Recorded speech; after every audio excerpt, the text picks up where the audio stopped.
3 meses tarde y después de que 133 agresores sexuales condenados se hayan beneficiado de la ley del solo sí es sí y hayan visto rebajada su condena, Moncloa solo plantea corregir la ley de libertad sexual. Después de intentar limitar la retroactividad de la ley aprovechando la última reforma del Código Penal, el Gobierno decide poner encima de la mesa la polémica ley, no sin antes haber secundado y permitido que sus socios pongan en entredicho la integridad de los jueces y les culparan de ser machistas al no interpretar la ley debidamente. Por si esto fuera poco, según las previsiones del Banco de España, podríamos rebasar los 1,5 billones de deuda pública que tenemos en la actualidad. Mientras, los datos del paro siguen siendo tendencia. Desde el PP exigen transparencia y reclaman a la vicepresidenta del Gobierno y ministra de Trabajo que no mire para otro lado y dé los datos exactos de los fijos discontinuos que no están en activo. Comenzamos.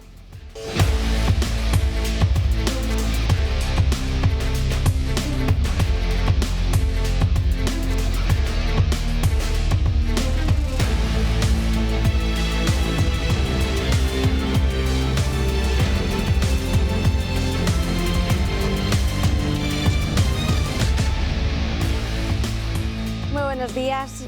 Hoy estamos ya a 4 de enero, que parece que ha recorrido este año ya rapidísimo, ha habido un montón de actualidad.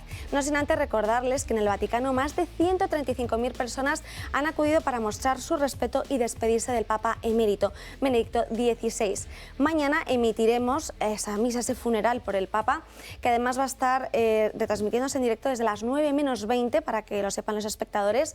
A esa cita van a acudir Félix Bolaños, Isabel Cela, que es la embajadora del Reino de España ante la Santa Sede, y también la reina Sofía, porque los reyes no han acudido en esta ocasión.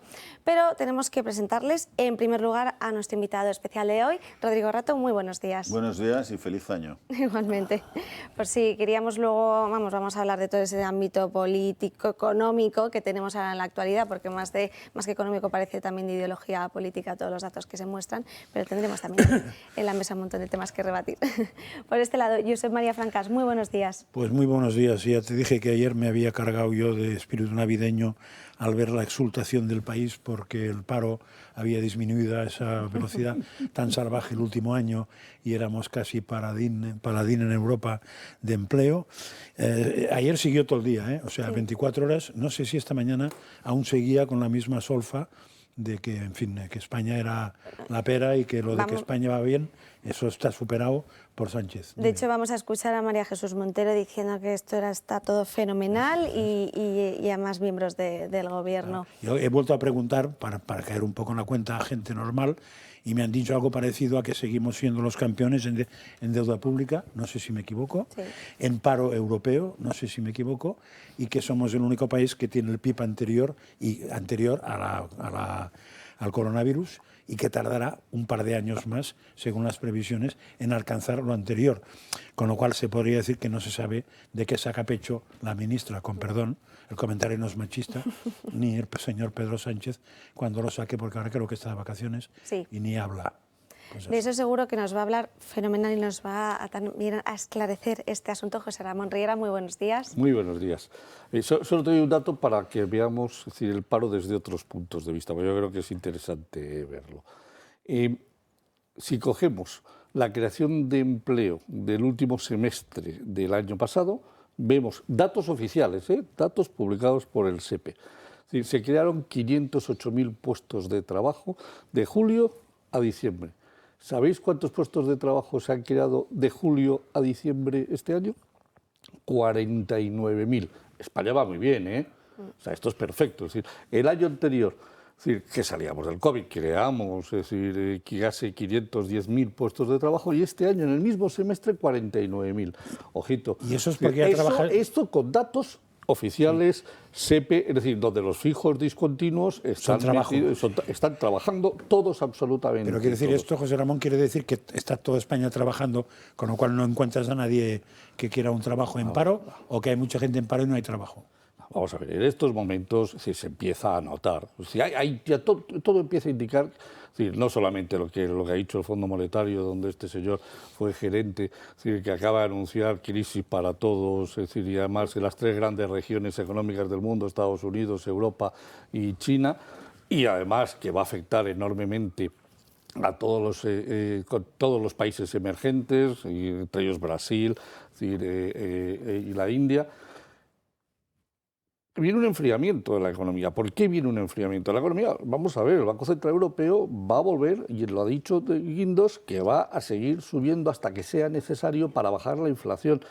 El índice de precios de los alimentos en Europa está en el 17,8% de inflación. La inflación media un 10,1%, pero el índice de precios de los alimentos un 17,8%, España un 15,3%. El gobierno baja el IVA. Bueno, pero ¿qué tiene que hacer el Banco Central Europeo? Es seguir subiendo los tipos de interés. Cada vez que sube los tipos de interés, sube el Euribor. Cada vez que sube el Euribor, se encarecen las hipotecas. Es decir, va a llegar a 3,5 seguro a finales de febrero, primeros de marzo, el Banco Central Europeo. ¿Ahí dónde se va a colocar el Euribor? Pues aproximadamente, si con el 2,5 está ya muchas hipotecas están pidiendo el 4% para poder renovar una hipoteca, para poder comprar un piso, pues se va a ir a 5,5, 6%. El 6% del Euribor, como pasemos del 4,5 al 5% del Euribor, el encarecimiento de las hipotecas de los señores que hoy tienen hipotecas, la clase media española, le va a costar la bromita pues entre 300 y 400 euros más al mes. Es decir, que significa que se van a detraer de la economía y por lo tanto se dejan de consumir. El dato del IVA, como lo vimos la semana pasada, es decir, la caída de la recaudación del IVA en el mes de noviembre es el primer indicador de que las cosas se están empezando a frenar. ¿Qué va a pasar? Bueno, pues lo iremos viendo en los próximos meses, pero esta es la demostración palpable de que crear 43.000 puestos de trabajo en el mes de diciembre, sin contar los fijos discontinuos, que sabemos que a noviembre eran 575.000 los que no estaban trabajando utilizando el modelo FEDEA, vamos, es decir, está clarísimo que tenemos, es decir, un paro muy cercano al 14,4% en el mes de noviembre y que estaremos más o menos en esa cifra a finales de 3.300.000, sí. No 2.800.000. No, son 3.300.000 y pico mil. Sí, casi 3 Tú como rey 400.000. mago no sirves, ¿eh? Yo como rey mago... A no ser que el regalo sea el carbón para todos, no sirves. Vamos a ver, la Montero sí sirve. Lo mejor pero que podemos hacer para todos nuestros telespectadores es contarles la verdad. La realidad, ya lo sé. Porque si les dejamos que oigan solamente el discurso de Yolanda Díaz, sacando pecho con todo el respeto, o el discurso del gobierno, tenemos un problema. Y es que la gente se termina creyendo que España va bien. Sí, y cantaremos un villancico de España va bien, que bien va España, que España va bien, que bien va España, porque lo dice el gobierno. Y el villancico no es ese. El villancico es a explicar la realidad. Y la realidad son los números. Ahora ya los interpretas como quieras. Yo lo que he dicho es... Crearon los 508.000 en el primer semestre, del segundo semestre del año pasado. Este año solo 49.000. Algo está pasando que hace que... Y no bueno. De todo esto vamos a hablar porque tenemos exactamente lo que ha dicho el Ministerio de Trabajo, María Jesús Montero también, y lo que también anunciaba Yolanda Díaz en sus redes sociales, no sin antes presentar a Rodrigo Villar. Muy buenos días, Rodrigo. ¿Qué tal, Ana? Muchísimas gracias por invitarme. Feliz año a todos. Y bueno, los datos que comentaba nuestro compañero me parece que son muy claros. Es lo que hay. Es decir, yo voy a aportar un dato más que creo que salía pues hace poco más de un día, que México ha superado a España, ha superado en economía a España, ¿no? Es el número 15, ¿no? México. Y España sale de los primeros 15 países, ¿no?, desarrollados del mundo. El PIB de México ha superado, creo que por primera vez, a España. Y a mí lo que me preocupa es el triunfalismo del gobierno ante todos estos datos, ¿no? El gobierno se está dedicando ahora mismo a engañar miserablemente a la gente con los datos del paro, con el tema de los contratos fijos discontinuos, que no saben ni cuántos contratos fijos discontinuos hay, no saben ni el número. Sí lo saben, lo saben. Lo que pasa es que no lo quieren decir. Yo dudo, Yo a veces dudo de si es negligencia o si están engañando de forma deliberada a la gente, ¿no? pero bueno, están engañando miserablemente a la gente. La gente ahora, bueno, está subiendo el gas, está subiendo la luz. ¿Cómo va a pagar ahora mismo la gente en pleno enero el gas, la luz, el agua también? Es decir, es la misma cantinela de siempre, ¿no? Por parte del gobierno que se dedica pues a engañar a su propia gente, a la población, ¿no? Y yo creo que es importante que las personas sepan que no estamos en una buena situación, sino que estamos en una situación terrible, que España ha salido de ese ranking de los primeros 15 países desarrollados en economía, y que creo que eso es un dato horroroso, ¿no? Teniendo en cuenta que México ha sido siempre un país en vías de desarrollo.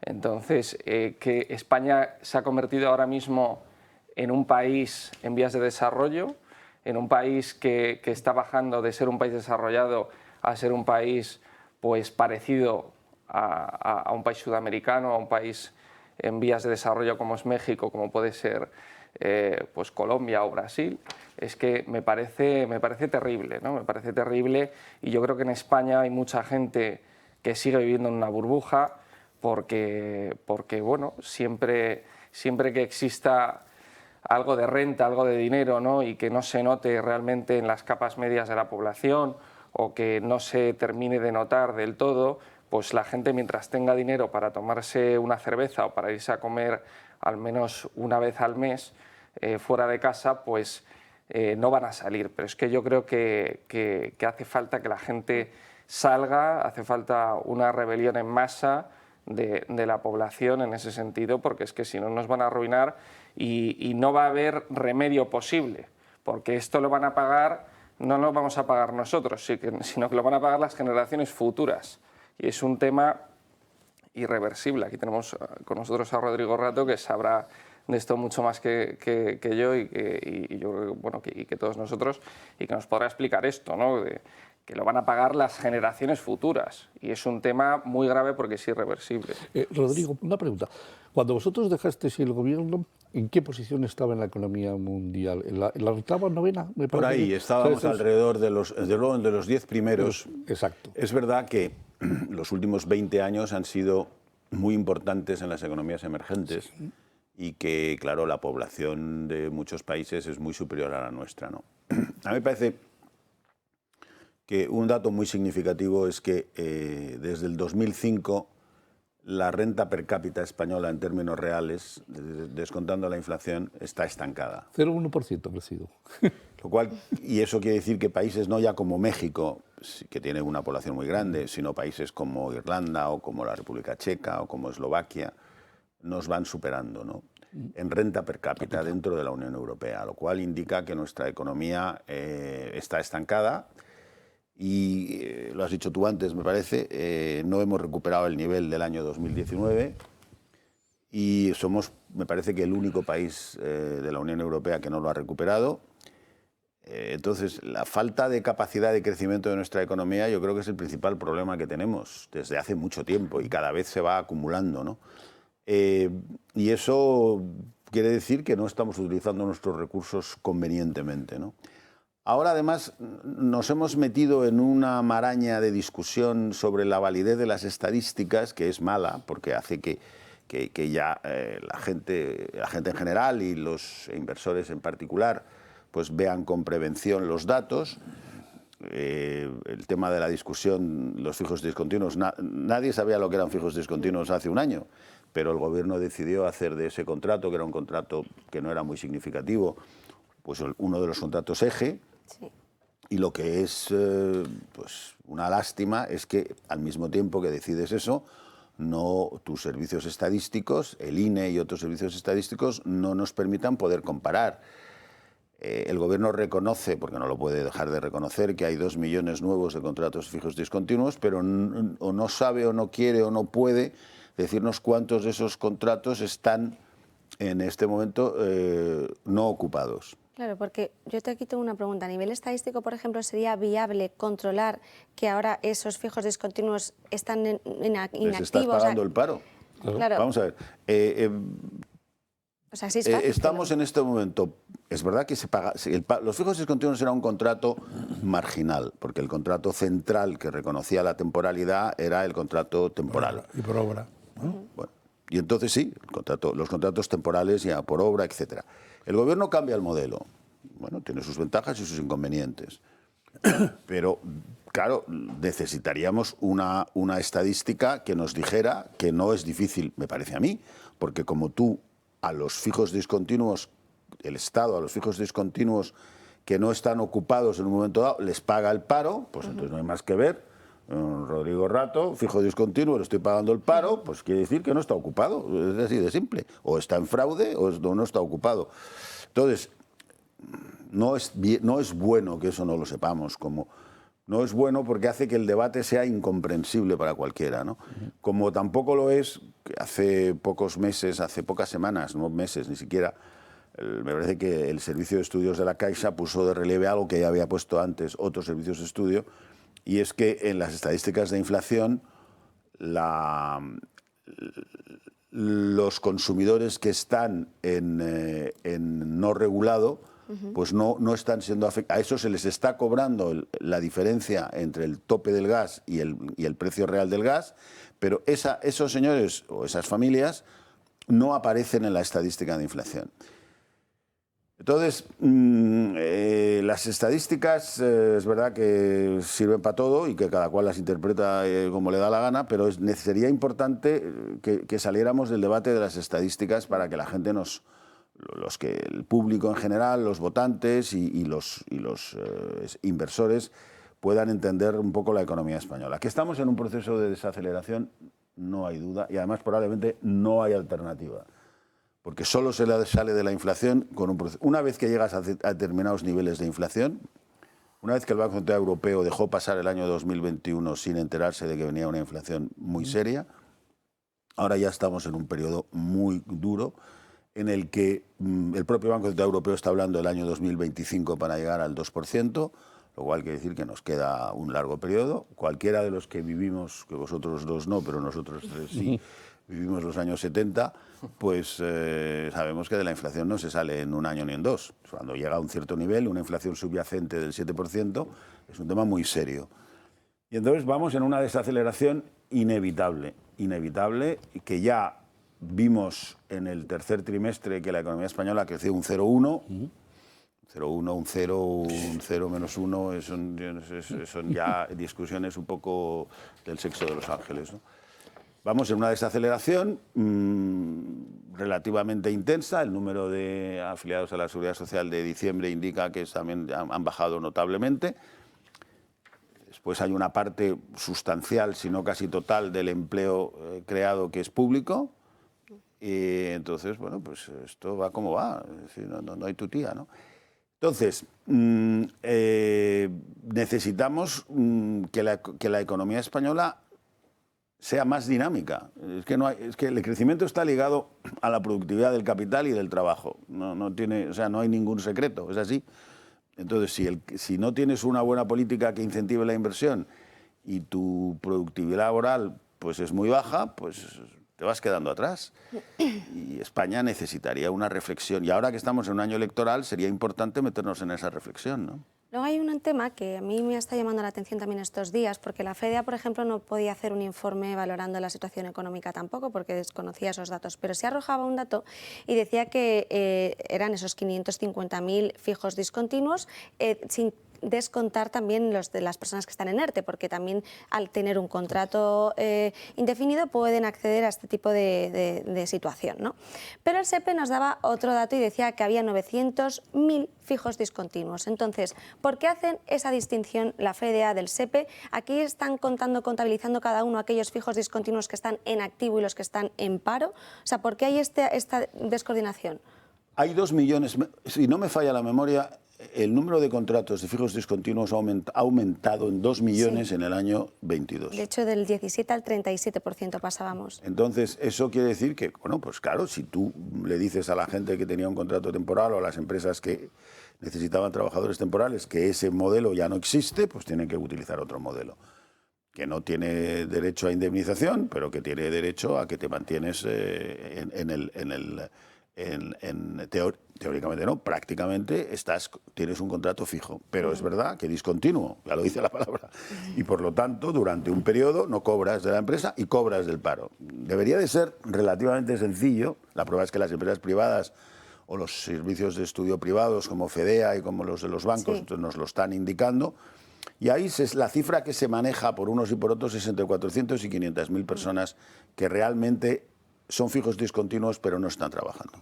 Después, Uso, por ejemplo, nos ha dicho que el número de horas, o mejor dicho, de días trabajados por los contratos fijos discontinuos está bajando, lo cual quiere decir que la gente está menos tiempo trabajando que antes. Eso sería bueno que en vez de que fuera un sindicato, que no tengo nada en contra, que lo dijera el Instituto Nacional de Estadística. Eso lo tenemos, digo yo, ¿no? O sea, debería de darnos un dato oficial, ¿no? Es muy difícil que podamos enfrentarnos a una desaceleración, que esperemos que no sea una recesión, pero una desaceleración muy potente como la que estamos viviendo, y vamos a vivir porque el año 2023, y tú lo has dicho, es un año que ya nos están advirtiendo que las grandes locomotoras mundiales van a estar en recesión o cerca de la recesión, China, Estados Unidos y la Unión Europea.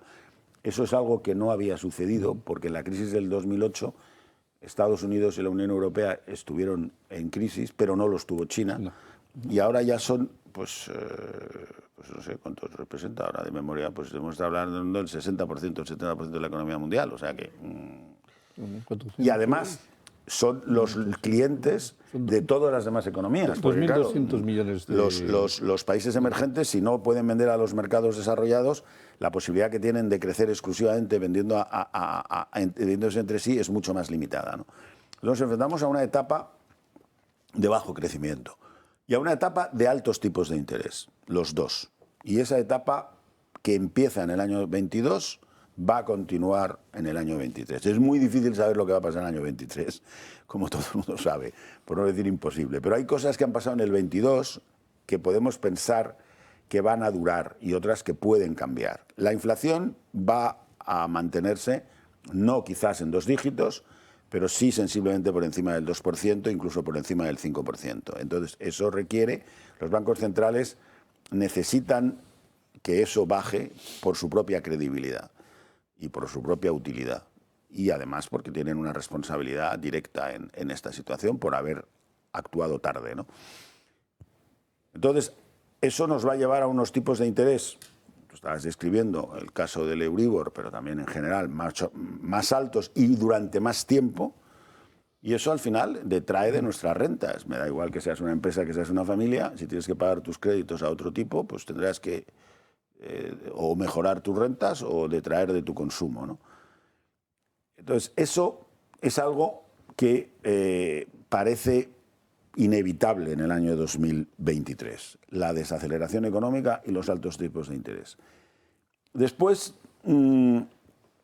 tenemos la experiencia de los años 70, es decir, y es que la lucha contra una inflación que ya se ha situado en un 7% de inflación subyacente en España, es decir, si tienen en cuenta los alimentos y la energía, pues es larga, no es corta, son varios años, lo cual quiere decir que estamos enfrentándonos a un periodo relativamente difícil, no terriblemente difícil, pero relativamente difícil. ¿Que puede haber cosas buenas? Puede haber cosas buenas. Probablemente los precios de la energía no sigan subiendo, pero el petróleo ayer estaba a 80 y tantos dólares el barril, o sea que no estamos a 100, pero no estamos a 50 tampoco, ¿no? Entonces, tenemos un debate medioambiental muy importante y al mismo tiempo muy incomprensible en algunos momentos, porque claro, el año 2022 ha sido el año del carbón. Lo que ha crecido más ha sido el carbón. Entonces, en países como Alemania, y entonces pues tenemos que tener un poco de cuidado, ¿no? El tema del gas, el tema de las nucleares, el tema de las renovables. En España tenemos un problema de gestión de las renovables, parece mentira, pero nos estamos encontrando con la burocracia para poder darle salida a los... Por un lado, somos uno de los países más... que más expresamos un deseo de economía verde, digamos, o de economía medioambientalmente aceptable, y sin embargo tenemos problemas burocráticos para ampliar el número de renovables que pueden entrar, que no debería ser algo insoluble, digo yo, ¿no? Si es un problema burocrático no debería ser algo insoluble, pero al parecer nos pasa con las renovables, nos pasa con los fondos europeos, nos pasa con que tenemos una administración cada vez más grande y cada vez más lenta. Y yo creo que eso es uno de los problemas claves en nuestra economía. Es decir, para mí, en la campaña electoral, la larga campaña electoral que ha empezado en enero del 2023 y que acabará diciembre, enero del 2024, debería de permitirnos plantearnos algo muy importante, que es que la administración en España necesita un dinamismo que no tiene. Y que si no lo tiene, es muy difícil que la economía aumente su ritmo de crecimiento, ¿no? Después, en el entorno internacional, pues tenemos una China complicada por su propia situación y por sus propios errores en el trato del COVID, que va a tener que por primera vez en los últimos 3 decenios, diría yo, va a crecer sensiblemente por debajo de sus competidores asiáticos. China se ha quedado prácticamente estancada en el año 2022.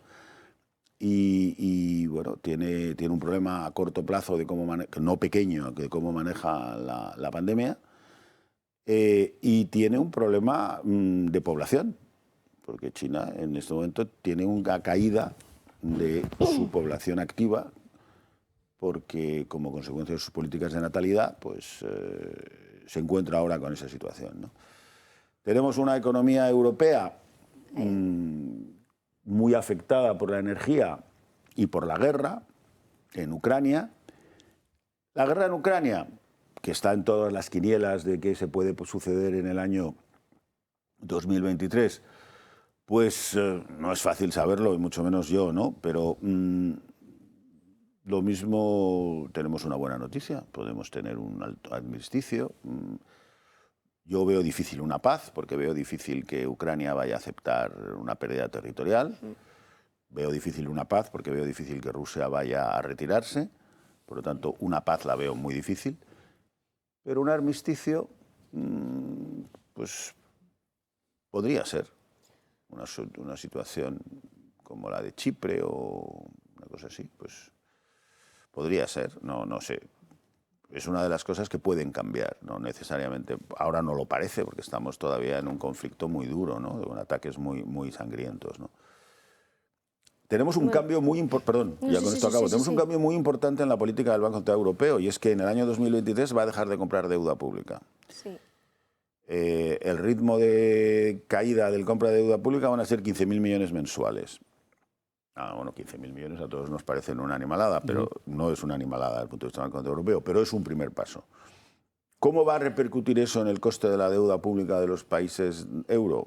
Pues ya está, lo estamos viendo, está subiendo. En Italia quizás es el más dramático, casi ha doblado entre diciembre del 21 y diciembre del 22, pero nosotros también estamos subiendo considerablemente y nosotros seguimos generando deuda pública. Pero a diferencia de lo que ha pasado entre el año 2014 y 2021 o 2022, el Banco Central Europeo nos la compraba toda, la nueva que emitíamos, y ahora no es así.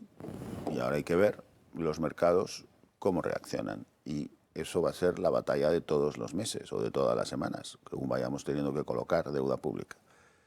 El cambio de la inflación, y aquí ya me voy a parar porque si no, no acabaré nunca, el cambio de la inflación, que es muy bueno para muchas cosas, pero puede ser muy complicado para la recaudación.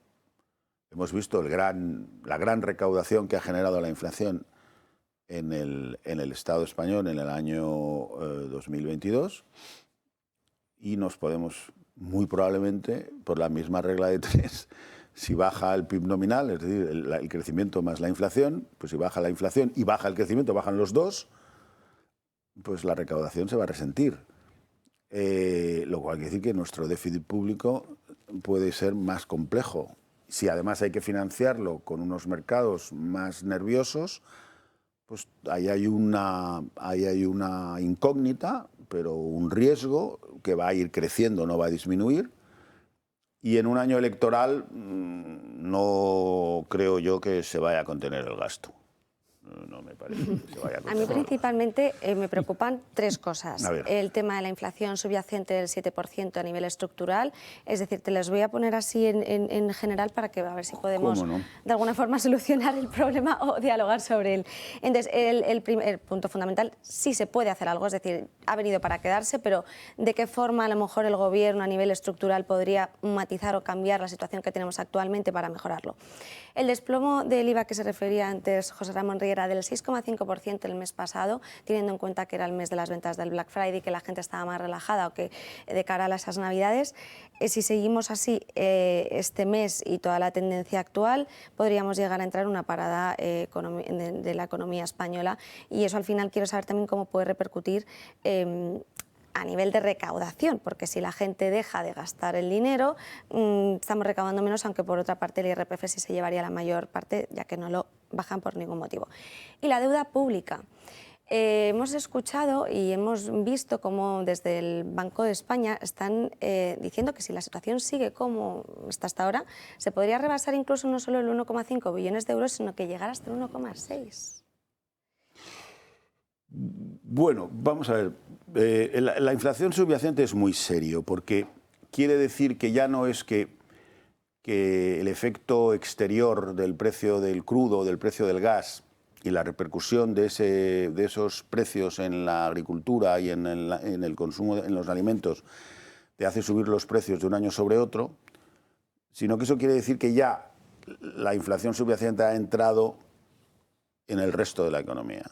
Entonces, eso ya está en costes, digamos, que no dependen tanto del exterior. Ayer oía en la radio el tema de los roscones de Reyes, Sí, ¿no? yo también. Bueno, pues sí, claro, los tíos que hacen roscones de Reyes, los panaderos, pues te dicen o me lo encargas o no lo hago, porque voy a perder dinero, ¿no? Un amigo mío que tiene un taller me comentaba hace un par de meses que tiene una seria preocupación por lo que le cuestan las piezas y que tiene que salir al mercado internacional, a Internet, a encontrar piezas, porque las piezas a los precios oficiales que tienen en España son muy difíciles de que sus clientes las puedan absorber. Luego esto está ya muy metido, ¿no? Como nos pasó en los años 70, a principios de los 80. Por eso esto es un tema lento y doloroso. Esa es la palabra que ahora los banqueros centrales utilizan, ¿no? Doloroso, bueno, pues doloroso. Entonces, los salarios tienen algo que ver con la inflación subyacente. Todos nos gusta que suban nuestros salarios, pero los salarios tienen algo que ver con la inflación subyacente. Y el sector público, y en especial el gobierno, puede dar un cierto ejemplo. Este año el gobierno se ha subido su salario el 4%. Luego es de esperar que el resto de los españoles digan, pues yo, pues lo mismo. Bueno, pues vale. Lo no está pasando, porque las negociaciones todavía, en algunos casos sí, en otros, como es natural, depende del sector en el que estés. Claro, si tu sector absorbe porque los clientes lo absorben, si no lo absorbe, aquí la economía es muy variada, ¿no? Pero las indicaciones que el gobierno dé sobre qué es lo que él hace, con lo que depende de él, siempre han incidido en lo que haga el resto de la economía. Y hasta ahora el gobierno pues, ha dado pocos pasos en la dirección de decir, oiga, tenemos que contenernos, ¿no? El gasto público, pues el gasto público, bueno, el Banco Central Europeo lo ha dicho de una manera muy suave, la Reserva Federal lo ha dicho de manera muy suave, el Fondo Monetario lo ha dicho de una manera más contundente. Claro, es verdad que es un organismo que está menos sometido al control político o a la presión política nacional de cada país, pero es muy difícil salir de la inflación, por lo menos hasta ahora nunca se ha conseguido, si sigues aumentando el gasto público. Porque el gasto público, te guste o no te guste, presiona sobre la demanda. O sea, es dinero que pones en circulación, ¿no? Entonces, si tú quieres recortar la liquidez para que la economía se limite o se contraiga, depende de la presión que ejerzas, y el Estado, el gobierno de cada país lo que está haciendo es expandir, pues ahí chocan y entonces es el ejemplo de la manta, ¿no? O te cubres la cabeza o te cubres los pies, ¿no? Yo creo que el Banco Central Europeo va a empezar a emitir señales más duras en el sentido de, oígame, usted tiene que ayudarme a mí a contener la inflación. Si su política presupuestaria no me ayuda, Un camino que tiene, indudablemente, es el precio de la deuda. Claro, si tú tienes que salir al mercado, porque ya no te lo compra el Banco Central Europeo, la deuda pública, y tú tienes cada vez más déficit, entonces ahí va a haber un conflicto que se está alarmando y que ya lo hemos vivido en otros momentos. Es verdad que políticamente la palabra austeridad pues ha salido muy dañada de la crisis del 2008, pero llamémoslo como queramos, pero esto necesitaremos una contención del gasto público. El Banco Central Europeo supongo que hablará con la Comisión Europea y la Comisión Europea nos tendrá que pensárselo, ¿no? Ahí tenemos un colchón, que es los fondos europeos, que nos llegan de fuera. Lo que hay que ver es cómo se gastan y en qué se gastan y si se gastan, porque esas son preguntas que lamentablemente seguimos con ellas encima de la mesa, ¿no? El consumo y el IVA es que son primos hermanos, es decir, el IVA es un impuesto muy cómodo para el Estado y bastante bueno, pero como hemos visto con la inflación sube muchísimo, igual que el IRPF, pero claro, la inflación a corto plazo es positiva para el Estado, a medio plazo no, porque acaba bajando el crecimiento económico. Aquí la cuestión está en si los hogares, una vez que tienen que enfrentarse a todos estos nuevos costes de alimentación, de energía, de la inflación subyacente que se le ha pasado al zapatero, al bar, al tío que te tiene que arreglar no sé qué, a las piezas de los coches, etcétera, si todo eso va bajando, inevitablemente va bajando la capacidad de consumo, porque la renta disponible, por mucho que suban los salarios, es la que es, ¿no? Entonces, los datos es que sí tenemos un récord de ahorro de las familias, muy importante, casi 1 billón de euros, pero eso se está frenando, lo cual coincidiría con que la gente empieza a tener la creación de empleo en diciembre, siendo diciembre un mes tan sumamente alegre, bueno, entendámonos, alegre de gasto, todos nos pasamos de la rosca en diciembre, bueno, pues también es un síntoma, ¿no?, de que esto se está desacelerando. En cuanto la recaudación depende del PIB. Por mucho que Hacienda quiera convencernos de que la recaudación depende de Hacienda, no, la recaudación depende del PIB. Si el PIB crece, aumenta la recaudación. Y si el PIB no crece, la recaudación empieza a caer. Y si nosotros empezamos a tener un PIB cercano al 0, entre el 0,5, el 1, tal, vamos a tener una recaudación muy tocada. La deuda pública depende de la diferencia entre ingresos y gastos. Es así de simple. Entonces, bueno, sí, si nosotros tenemos una política de gasto creciente, ningún gasto nuevo es compensado por la reducción de un gasto antiguo. Es decir, está creciendo el empleo público y están bajando las horas trabajadas. Está creciendo el empleo público y, sin embargo, faltan enfermeras, médicos, policías. Entonces está creciendo el empleo público administrativo. ¿Realmente en 2023 tiene que crecer el empleo público administrativo? Con Internet es difícil. Bueno, y con la inteligencia artificial. Es decir, ¿está pasando eso en las empresas privadas? No. Bueno, pues si las empresas privadas están automatizándose en una determinada actividad, creando otros nuevos empleos, pero tiene mucho sentido que sigamos creando empleo público administrativo. Pues yo tengo mis dudas, creo que eso es una parte del debate. Por eso yo creo que este año, para los que no nos presentamos a nada, es un año para que estas cosas estén en la mente de los ciudadanos y se discutan, porque nos estamos jugando quedarnos estancados con México, con la República Checa, nos vamos quedando. Y quedarse estancado quiere decir que hay una parte de la sociedad que se va empobreciendo. Porque la parte más débil de la sociedad, si la economía no crece, pues esa es la que enseguida es desplazada o pierde capacidad, ¿no?, capacidad económica. Entonces, a mí me parece muy importante que este año no se desperdicie en discutir sobre las estadísticas. Es decir, tenemos un Instituto Nacional de Estadística que se tiene que ganar su sueldo y que tiene que decirnos ya los datos oficiales de las cosas, de manera que no haya que discutir sobre estadísticas. Discutir sobre estadísticas además de que es un rollo, es inútil porque cada cual se inventa la estadística. ¿No? Tiene que haber una estadística. Somos un país civilizado, desarrollado, miembro de la OCDE, miembro del euro, con 20 y tantos mil euros per cápita, tal. No puede ser que no sepamos cuánta gente está parada en este país. O sea, es muy buena reflexión y sobre todo también quiero volver a relacionar el tema del gas porque nos tenemos que ir a la primera pausa de publicidad, pero luego vamos a hablar de cómo esa tasa reguladora del mercado sube este año, mientras tanto cómo ha subido también todo el precio de la luz y el gas. Así que no se lo pierdan, 2 minutos y volvemos enseguida. Casi la 1 menos cuarto de la tarde y tenemos que hablar del tema que les he introducido a los espectadores justo antes de irnos a publicidad, que es sobre qué está ocurriendo. Es decir, ahora la TUR, esa tasa regulada del gas natural, se incrementa para este año en un 9% para las familias, mientras que el año cerraba con todo el precio de la luz en estos datos que van a escuchar.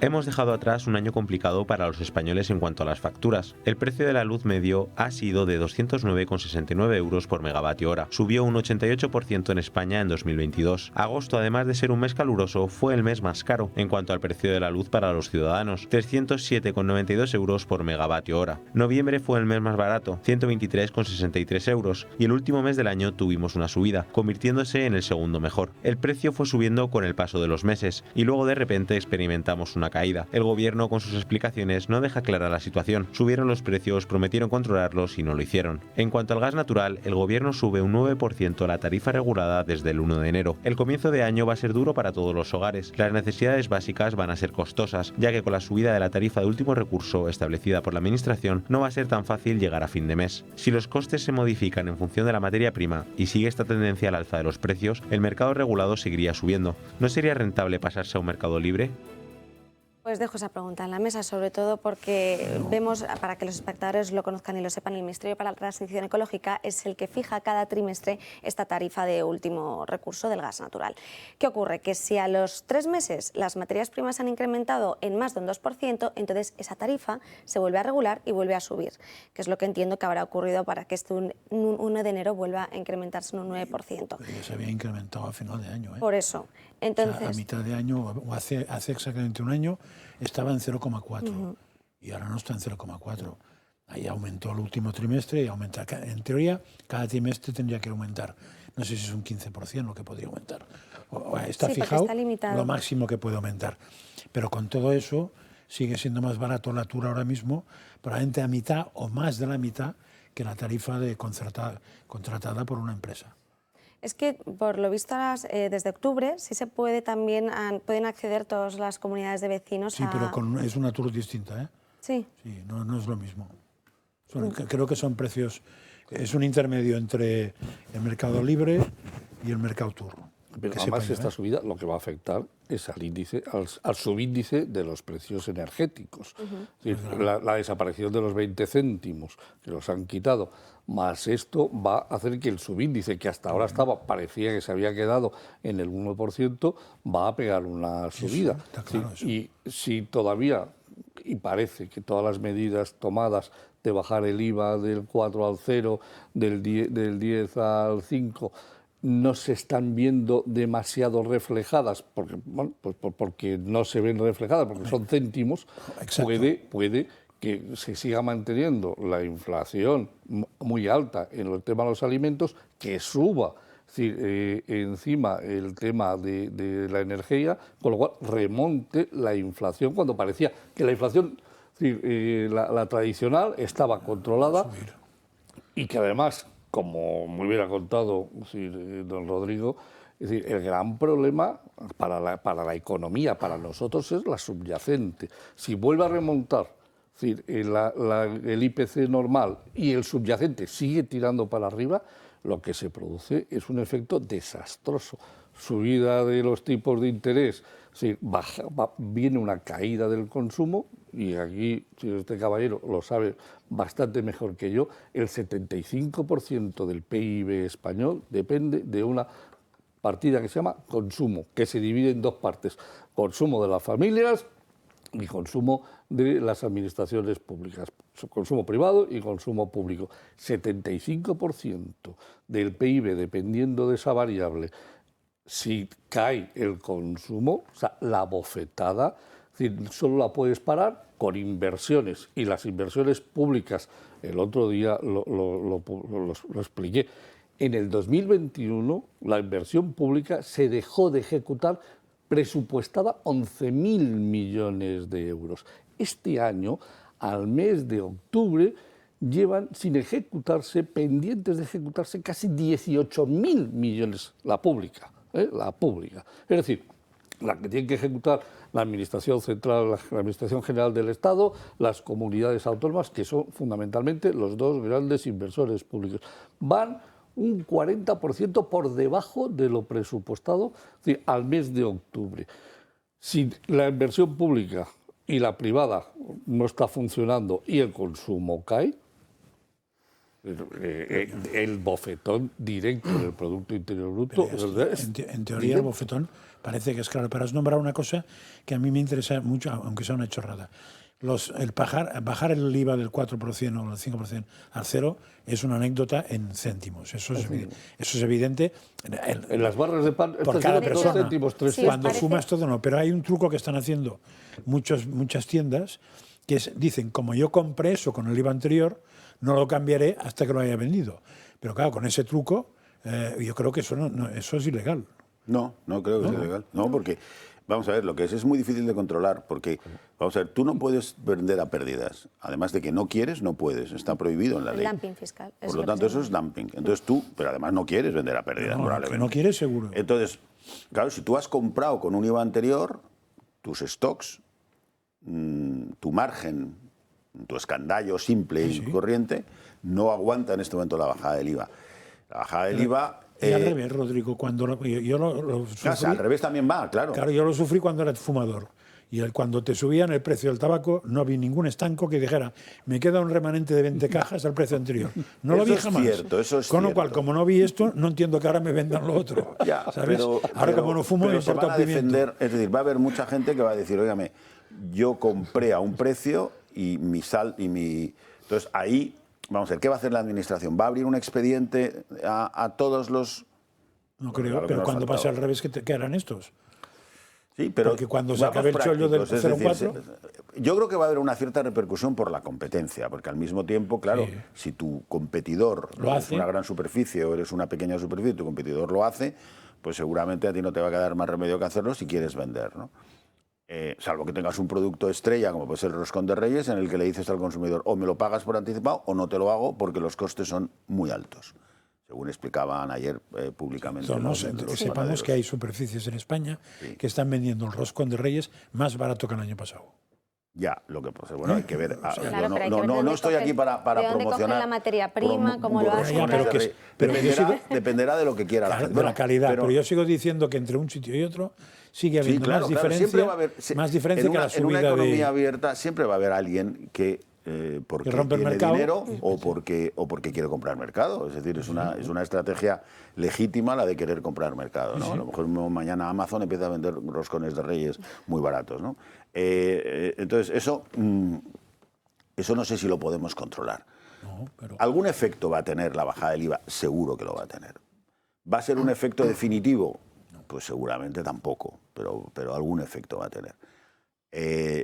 Con el conjunto de subida de precios que tiene el consumidor español, ¿eso le va a compensar lo que le sube la gasolina, lo que le sube la hipoteca, lo que le sube todo lo demás? La inflación subyacente, que es la que está para quedarse.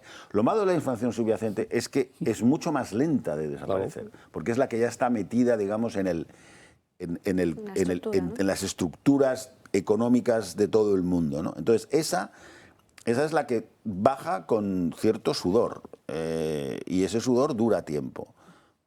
Primero, perdóname y acabo, primero porque tardan los precios en adaptarse. Este señor dice, bueno, yo de momento pagué la leche o lo que fuera, el producto que yo utilizo, el plástico, lo que fuera, a tal precio porque el IVA era este, ahora voy a esperar a ver qué pasa. Pero al mismo tiempo también porque si todos pensamos que la inflación va a seguir subiendo, todos nos vamos a proteger. Es lo que los banqueros centrales llaman las expectativas. Es decir, si todos pensamos que todo va a ser más caro el año que viene, bueno, pues yo entonces no seré el primero que baje, para que bajen otros. Y si puedo, si tengo un consumidor que me compra, pues aguanto, ¿no?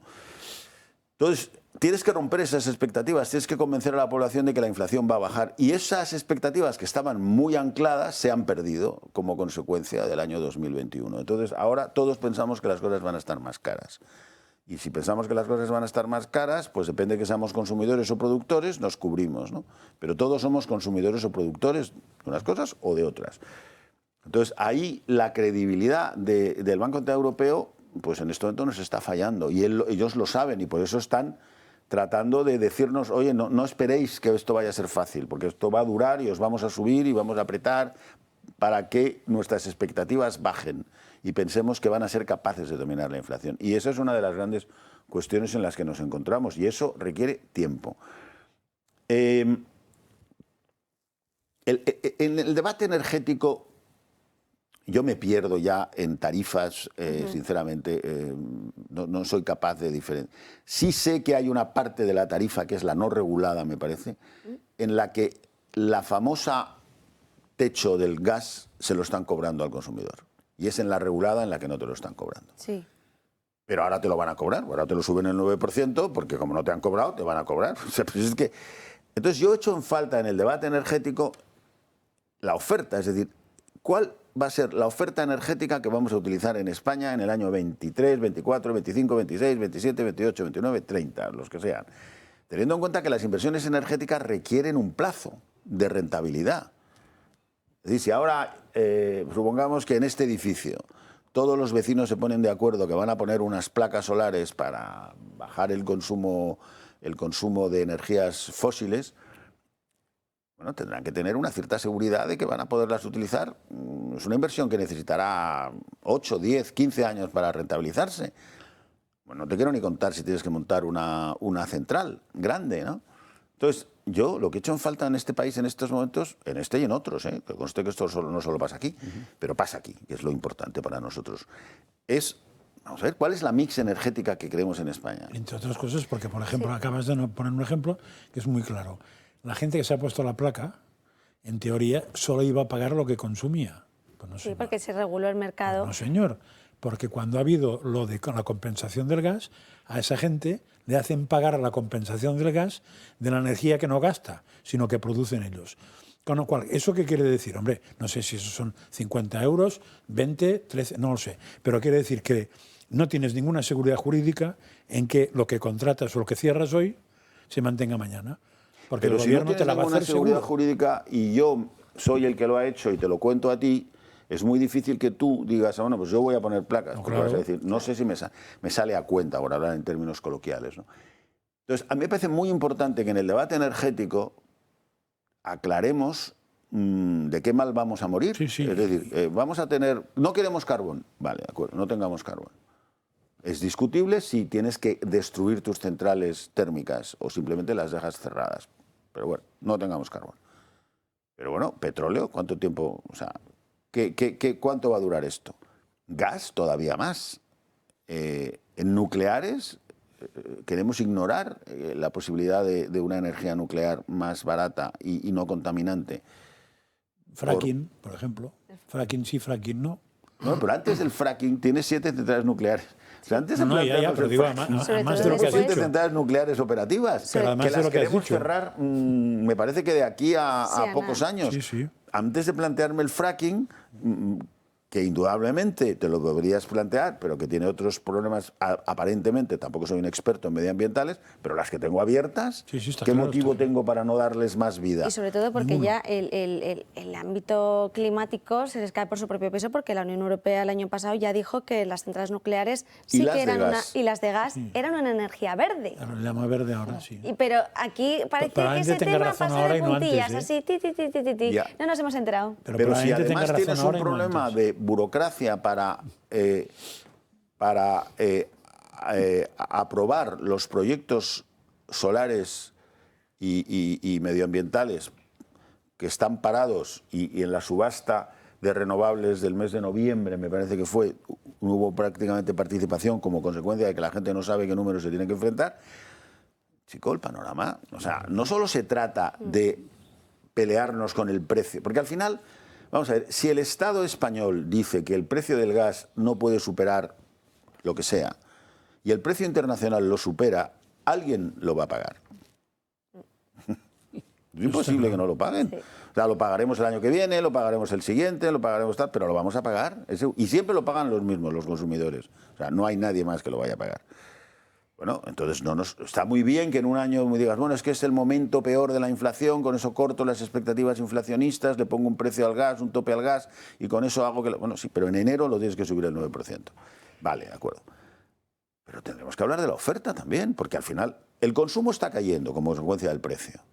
El consumo energético en España está cayendo, lo cual es lógico, porque al final la gente nos apretamos el cinturón, porque es así. Igual que va a caer el consumo de otras materias, está cayendo el consumo energético. Pero no va a caer en picado. Entonces, y porque eso ya sería que estamos en una auténtica recesión. Entonces, a mí me parece que sería imprescindible aclarar cuáles son nuestras mix de gas en los próximos 20 años, para que la inversión privada, porque la pública, efectivamente, ni está ni se le espera, puede realizarse. La privada puede realizarse, porque si no... No, sin dinero, hay 1 billón de pesetas en depósitos en España de los privados. Aparte de la bolsa, hay 1 billón. Sí, pero que no de se van a gente meter... que no está, a la que le están pagando nada los bancos. Y no se fía, no quiere entrar, quiere tenerlo disponible. Bueno, pues no sé, es una decisión. Pero, es decir, y después está la inversión internacional.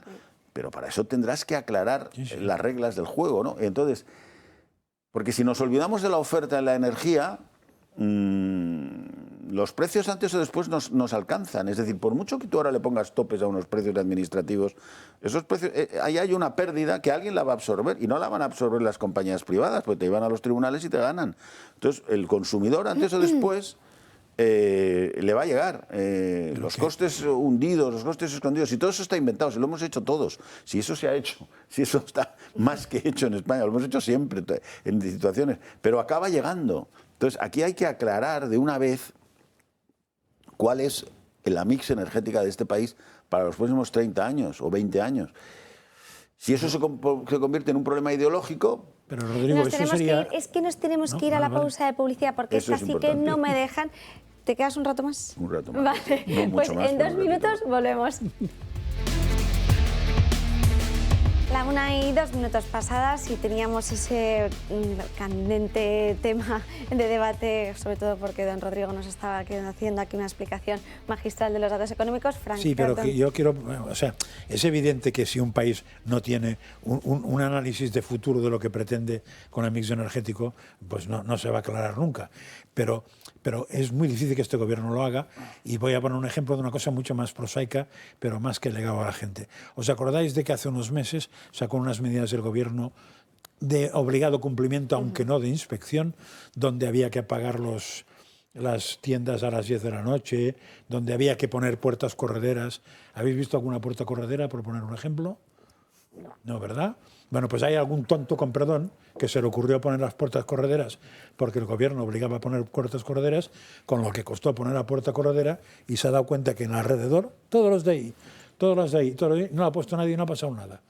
Porque yo creo que hasta el gobierno se ha olvidado de que obligó a poner puertas correderas, de que obligó a poner la temperatura no sé qué, y a apagar los escaparates a las 10 de la noche. Para que veamos qué tipo de gobierno tenemos, que ni en lo doméstico se aclara. Sí, yo quería hacer un pequeño apunte.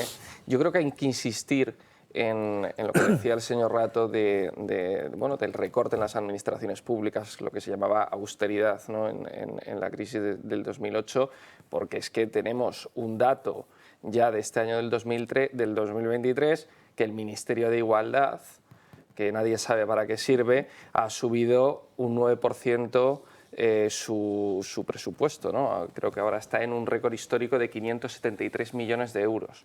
Entonces hablábamos del debate energético, de la luz, del gas y demás, de que se va a revertir toda esta subida a los consumidores, pero yo creo que, hombre, un recorte en las administraciones públicas, que en aquellos organismos que sean inservibles, pero es que manifiestamente inservibles y que encima se están gastando más de 500 millones de euros, como este ministerio, en nada, de los presupuestos generales del Estado, pues claro, yo creo que ese dinero, ¿no? Sería muy bueno que se utilizase para paliar los efectos de la subida del gas y de la luz, ¿no? Y para intentar paliar esta emergencia social, ¿no? y energética que vamos a vivir y que van a vivir todas las familias, pues a lo largo de todo este año. Si grave te parece los 573 millones de euros del Ministerio de Igualdad, que da lo mismo, imagínate lo siguiente: 500 organismos autónomos dependientes de la Generalitat que no consolidan con la Generalitat, que no consolidan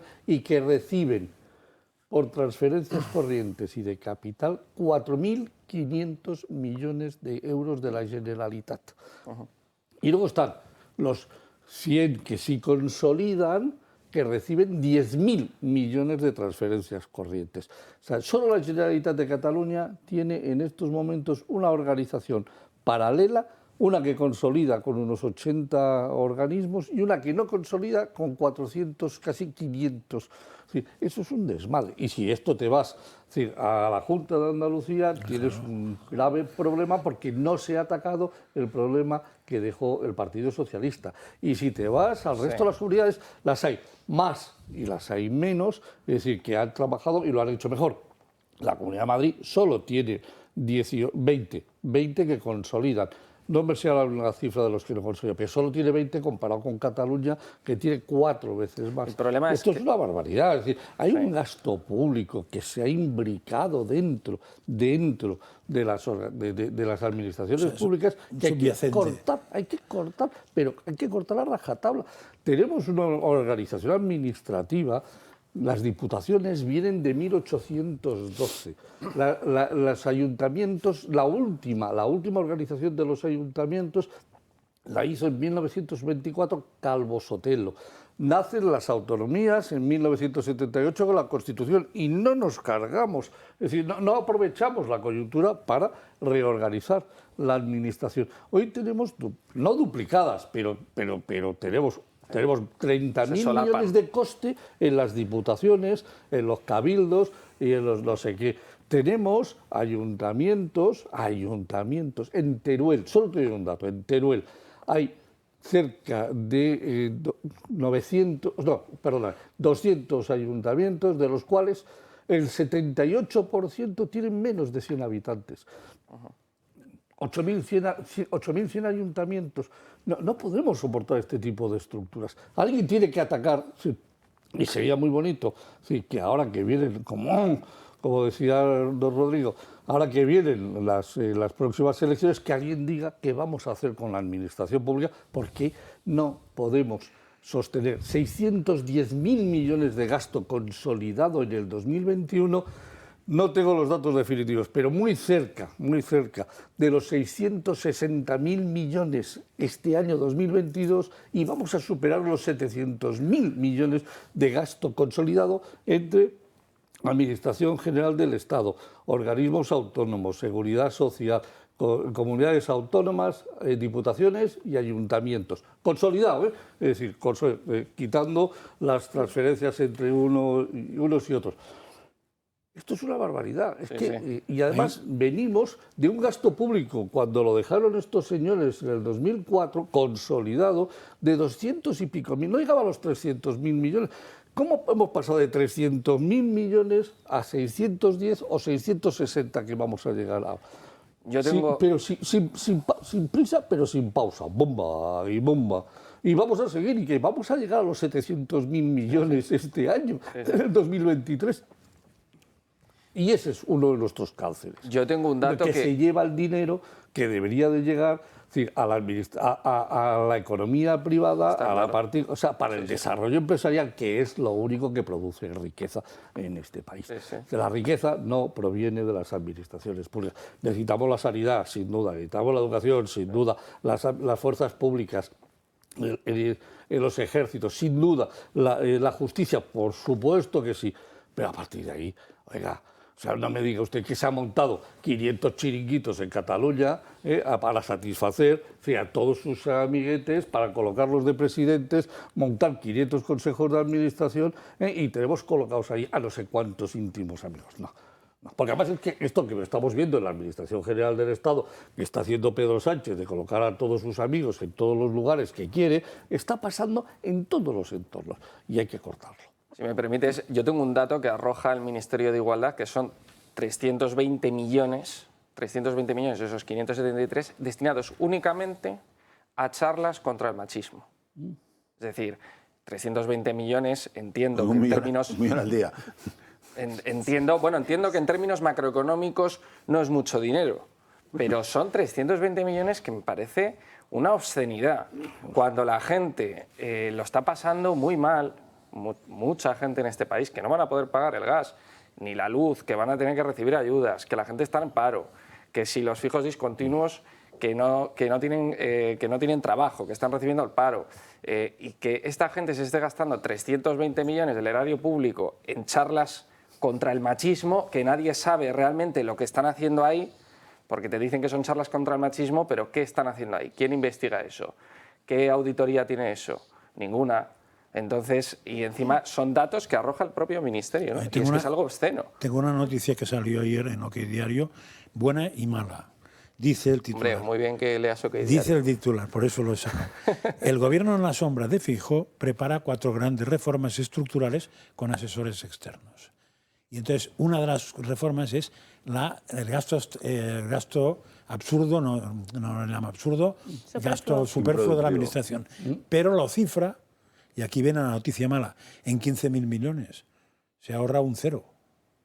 Vamos a ver. Son 150.000 millones los que hemos calculado tú y otra gente.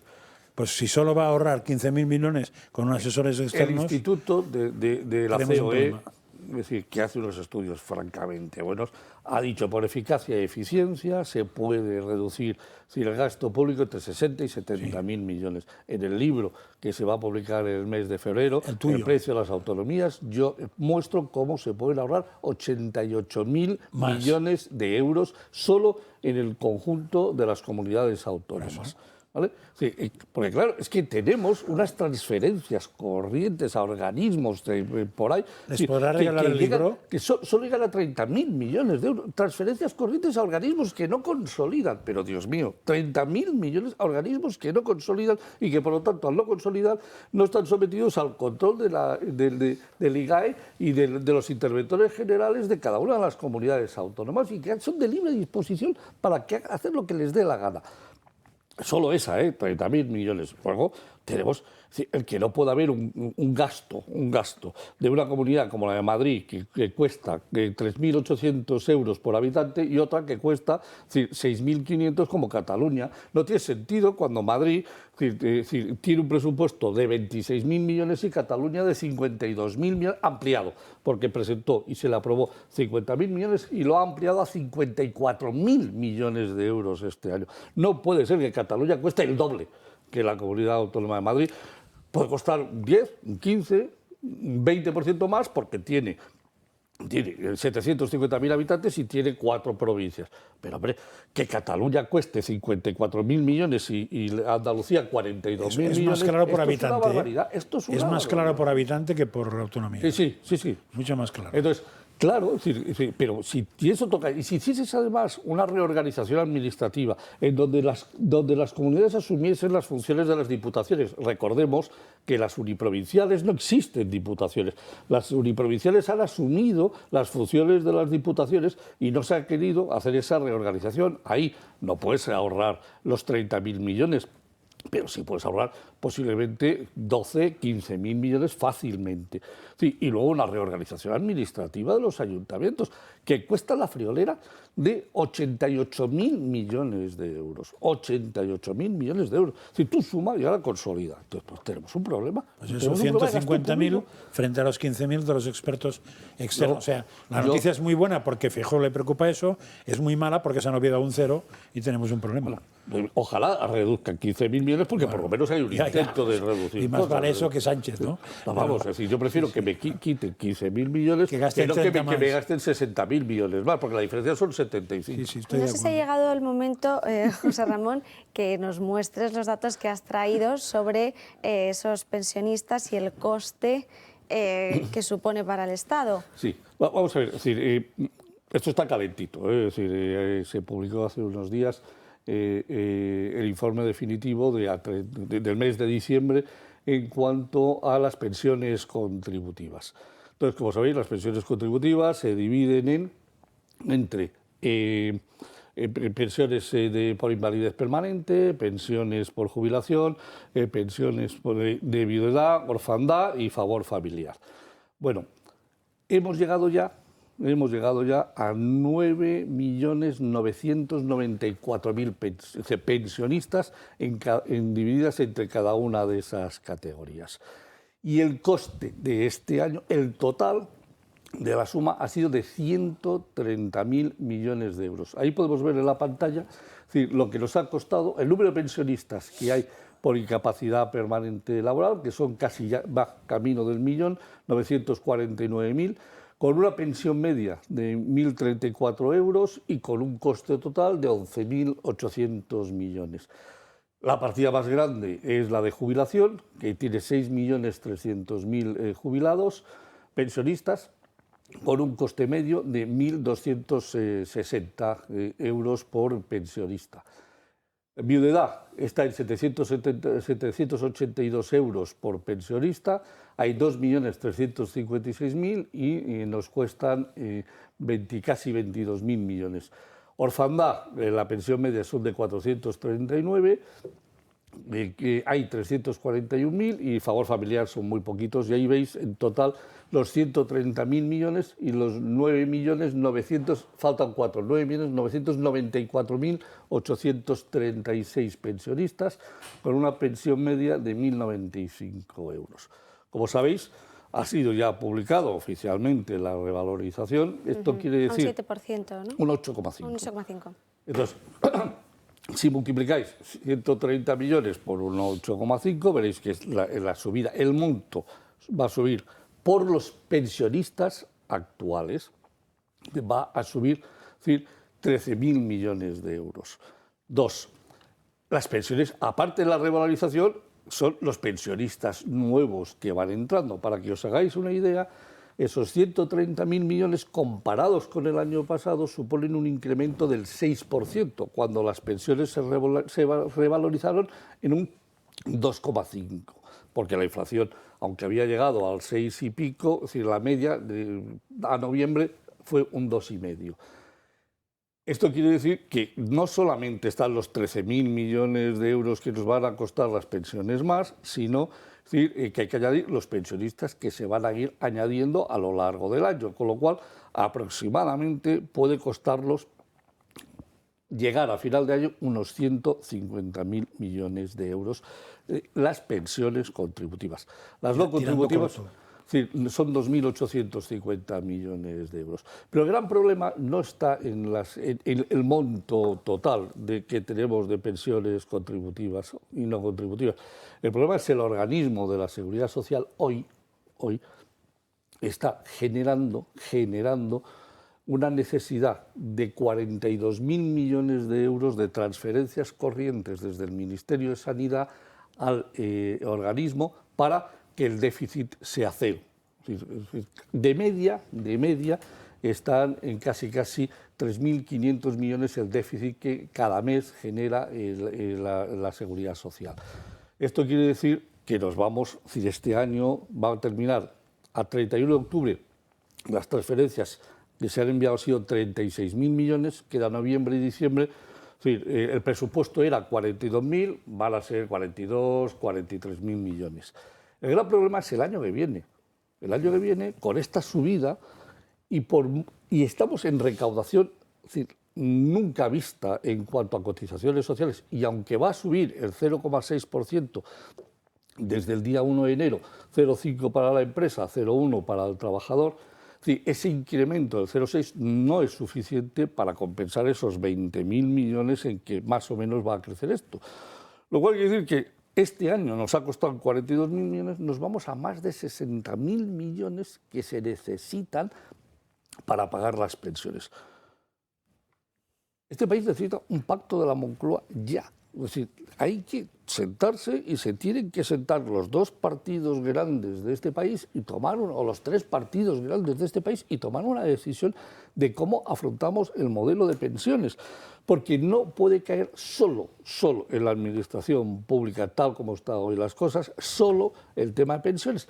Tiene que sacarse una parte que sea aportación de los empresarios, que esa aportación a planes de pensiones esté controlado por el Estado, por quien sea, por una banca del Estado, por el Estado, y que sea tipo mochila, es decir, que tú te la vas llevando a cada vez que te mueves a un entorno de una empresa a otra, tú sigues teniendo tus derechos porque es la aportación que se te hizo a ti mientras estabas trabajando en esa empresa.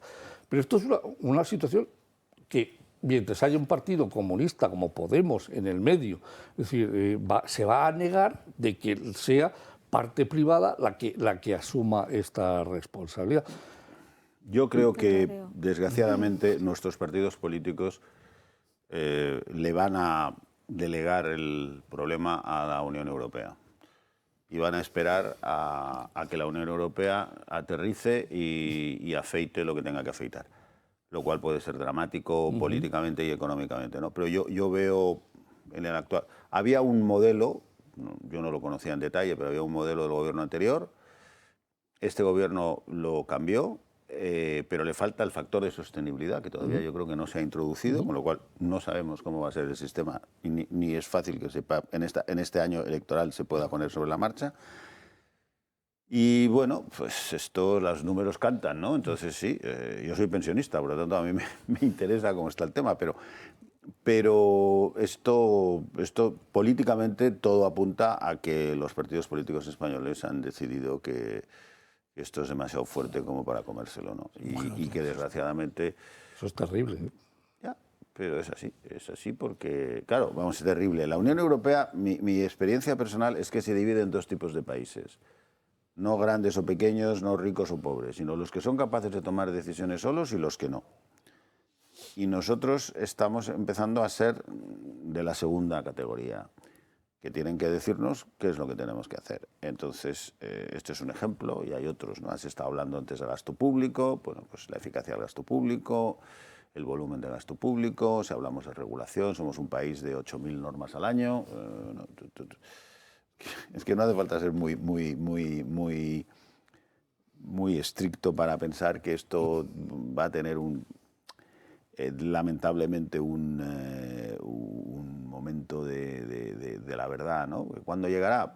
Pues los mercados nos lo pueden marcar en cualquier momento, eso no se sabe nunca, ¿no? Nadie le hubiera dicho a listas que la iban a echar en una semana en Inglaterra. Bueno, pues el día menos pensado tienes un disgusto.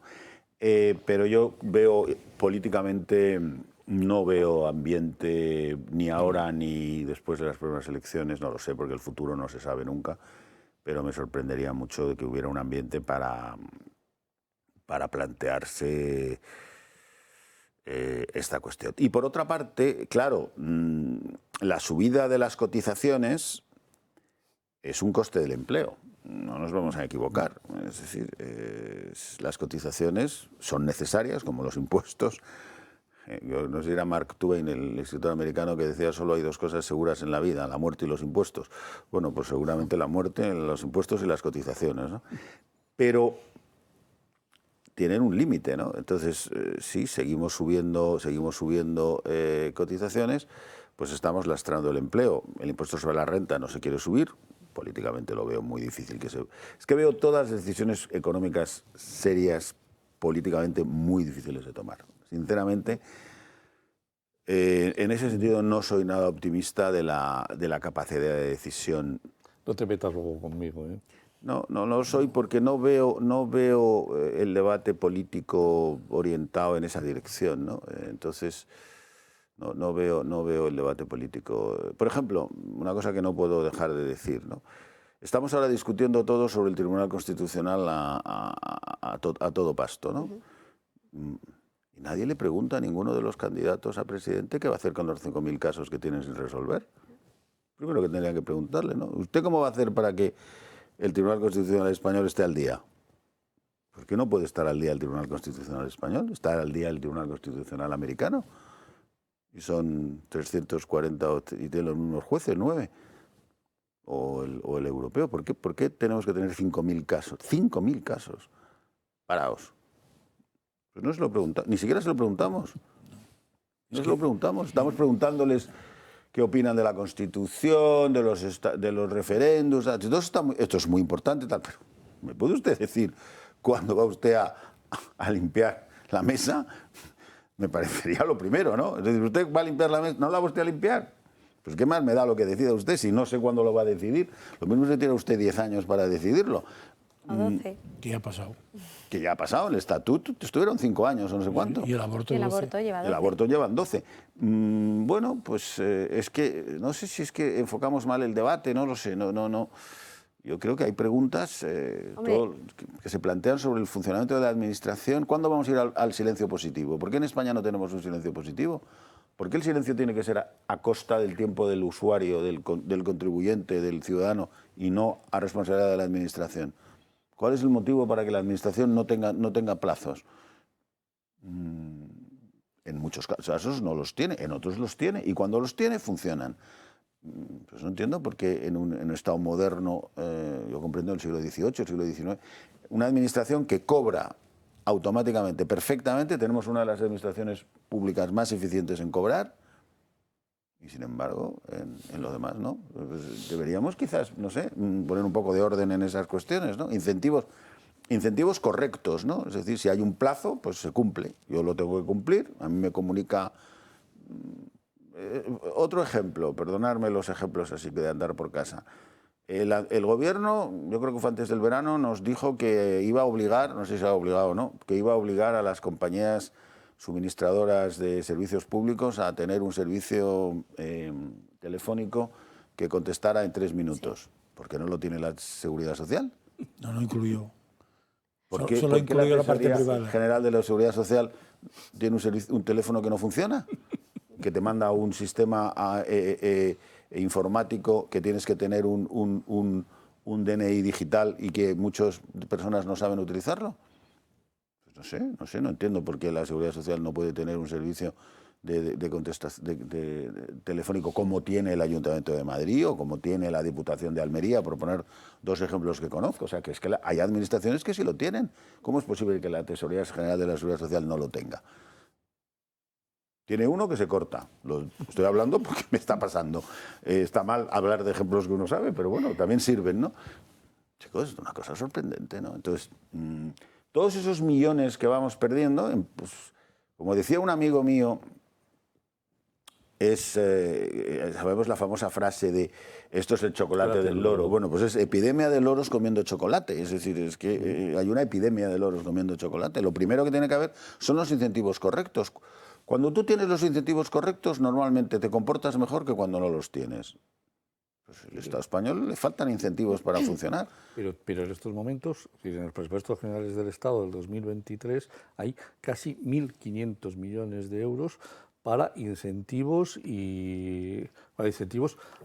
para el trabajo de cada uno de los empleados públicos. Me parece estupendo, pero el incentivo correcto es que me den el silencio positivo.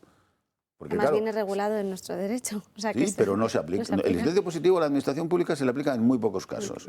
La agencia tributaria, que yo tengo otras opiniones más críticas, pero por ejemplo ahí funciona muy bien. La agencia tributaria sabe que si se le pasan los plazos pierde el asunto y trata de que no se le pasen. Y si les pasan lo pierde. Pues eso tendría que ser la norma general. No puede ser que un señor que pide un permiso para lo que sea en este país no sepa cuándo le van a contestar.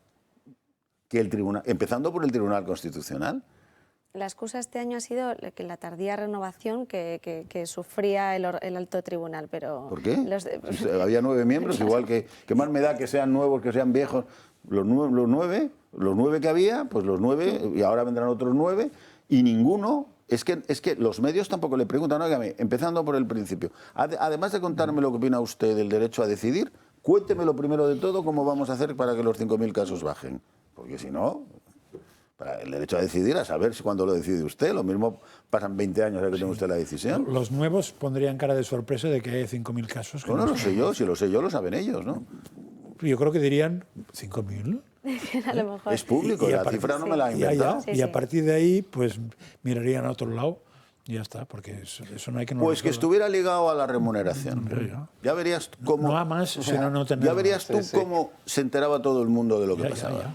Que estuviera ligado a la remuneración. No es un tribunal per se, no es un tribunal de justicia, justicia, ¿no? es un tribunal político. Pues entonces, ¿por qué no puede estar ligado a la remuneración? Efectivamente. Mire usted, Sí, sí. claro, es decir, es posible que tengan 5.000 casos parados. No lo sé, me parece sorprendente. Es ¿no? escandaloso.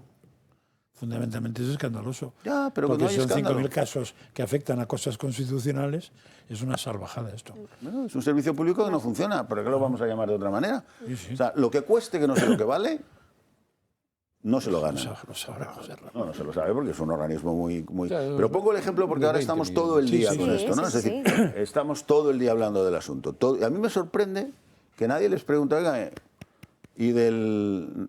O sea, del... La Sí, porque eficiencia. se habla... De lo que usted está aquí para resolver, ¿cómo lo va usted a hacer? No me cuentes si es usted partidario de un tipo de derecho o de otro, que eso está muy bien, pero antes de eso cuénteme cómo lo va a resolver. Sería importante, ¿no? Yo creo que... Sí, porque se ha hablado de esa despolitización del órgano, se ha llevado, incluso ahora el PP lo quiere llevar a Bruselas, pero no se habla de lo que está comentando. A mí la que es justamente despolitización del eso. órgano me parece imprescindible, Sí, sí, sí. necesaria, todo lo que queramos. Un tribunal constitucional es indespolitizable. O sea, ya podemos ponernos cabeza arriba o cabeza abajo, que todos los tribunales constitucionales del mundo son elegidos por políticos, por los órganos políticos del país, el Congreso, el Gobierno, porque son órganos para analizar políticamente en cada circunstancia la Constitución. Porque ya tenemos un Tribunal Supremo para analizar los casos jurídicamente. Yo no soy un jurista, pero me parece a mí. Entonces,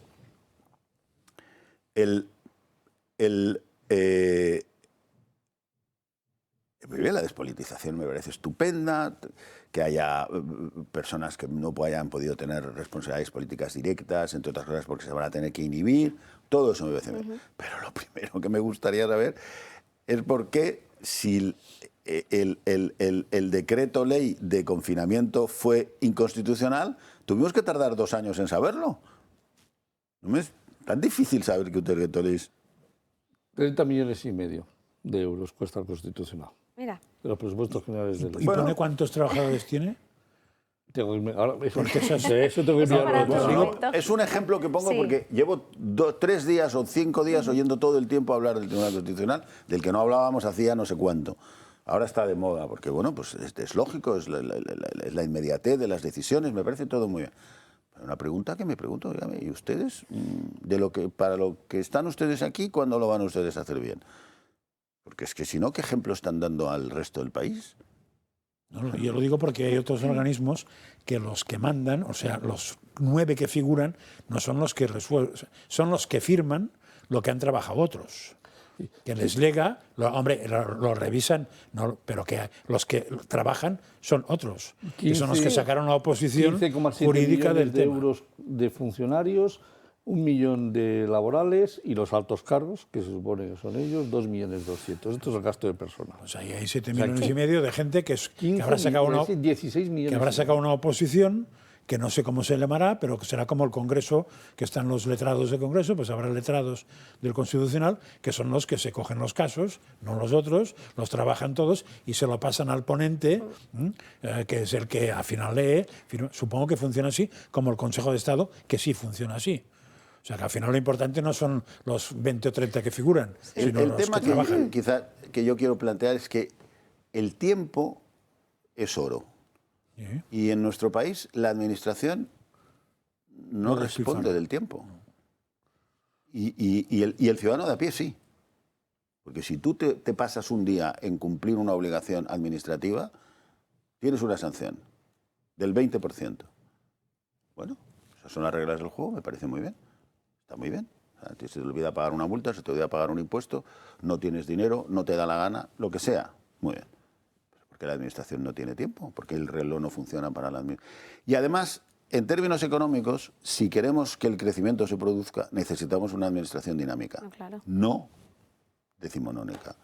Y esa es la realidad que tenemos en este país. Hasta que no nos planteemos una administración dinámica, y para que la administración sea dinámica necesitamos que los incentivos sean dinámicos y que el coste del error no esté en el usuario, sino en la administración. Y eso pues ni está ni se le espera de momento, porque es que en el debate político es que no se lo oyes ni a la izquierda, ni a la derecha, ni al centro, ni a nadie. Todo esto es como si no tuviera nada que ver con la vida diaria de las personas, ¿no? Entonces, nos quedamos con esta reflexión, nos tenemos que ir a la última pausa y yo me voy a ir, y despedirnos de don Rodrigo Rato, que muchísimas gracias por estar con nosotros. Nos quieres abandonar. Os abandono de momento. Vale, temporalmente. Temporalmente. Le esperamos, Fijo discontinuo. Eso. Le esperamos para este año próximamente. Fijo discontinuo. Vale, pues está muy bien eso. Y nosotros nos vamos a la publicidad, no sin antes hablar de los maravillosos relojes automáticos del Toro Televisión, porque no sé si están pensando en hacer un regalo de cumpleaños, de aniversario o pensando en la Navidad, porque el Toro Televisión os presenta esta nueva colección de relojes con movimiento automático. Son una preciosidad, hay modelo de hombre y de mujer, como esta que ven aquí. Está equipado con cristal mineral recubierto de zafiro, de acero inoxidable y sumergible, como bien hemos dicho otros días, a 100 metros, con garantía hasta de 2 años.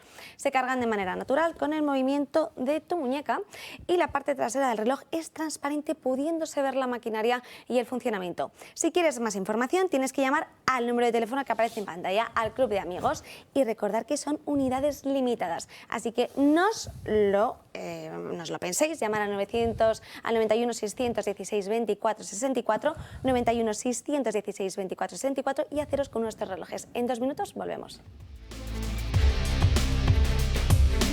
Las 2 menos 20 y ya se nos abre el apetito por aquí porque vienen desde Navarretinto para contarnos exactamente, pues, bueno, exactamente qué nos vas a traer hoy, porque hay tanta variedad de productos que muy bien no sabemos las últimas novedades que tenéis o lo que tenéis preparado para ahora.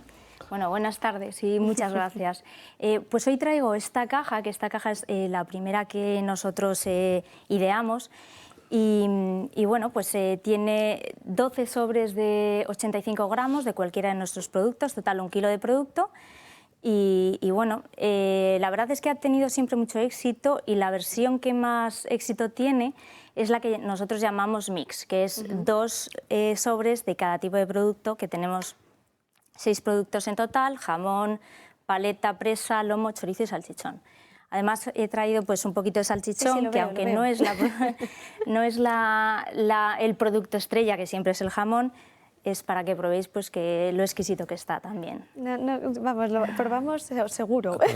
Acuérdate que ayer probamos la presa. Ayer probamos la presa y duró, el sobre duró segundos. Nada. Es muy buena la presa. Doy fe que el salchichón está exquisito. Me he comido la mitad del platito. Cuéntenos un poco más, ¿dónde está situada, por ejemplo, pues la ganadería de Navarretinto? Un poco la historia, porque siempre deleitamos el producto, pero nunca sabemos más allá. Claro. Pues a ver, nuestra ganadería, la explotación, está situada en Extremadura, a 40 kilómetros de Guadalupe. Guadalupe es provincia de Cáceres. Nosotros ya estamos en Badajoz, en el término municipal de Talarrubias. Es una zona, la verdad, que es un paraje natural lleno de encinas, alcornoques, buitres, y está cerquita de un pantano que hay en el Guadiana que se llama García Sola.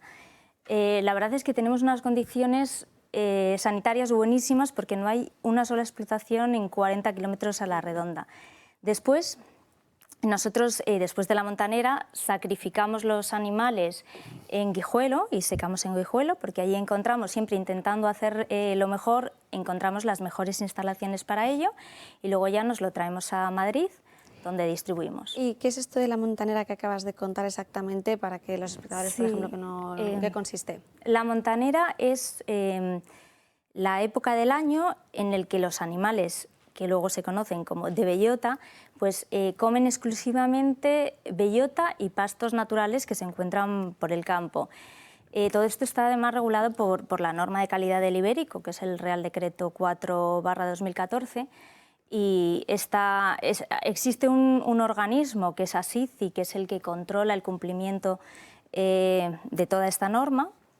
Y la verdad es que es un trabajo sofisticado, porque los animales, por ejemplo, Para empezar la montanera, para entrar en montanera, tienen que tener un peso mínimo. Durante esos 6 meses de montanera, que son de octubre a marzo, que es cuando se produce la bellota, tienen que reponer 60 kilos. Si no llegan a ese peso mínimo, se descalifican. Luego, en el matadero, una vez abierto en canal los animales y desviscerados, si han perdido más peso del que deben, se vuelven a descalificar. O sea, es un trabajo, la verdad, complicado, pero bueno, que luego está el resultado, ¿no? Luego, para que los espectadores no solo coman jamón estas Navidades o cuando nos vean aquí consumiéndolo a nosotros, seguramente porque les hemos puesto los dientes largos, otra razón para que tengan que comer el jamón de esta casa, de Navarre Tinto.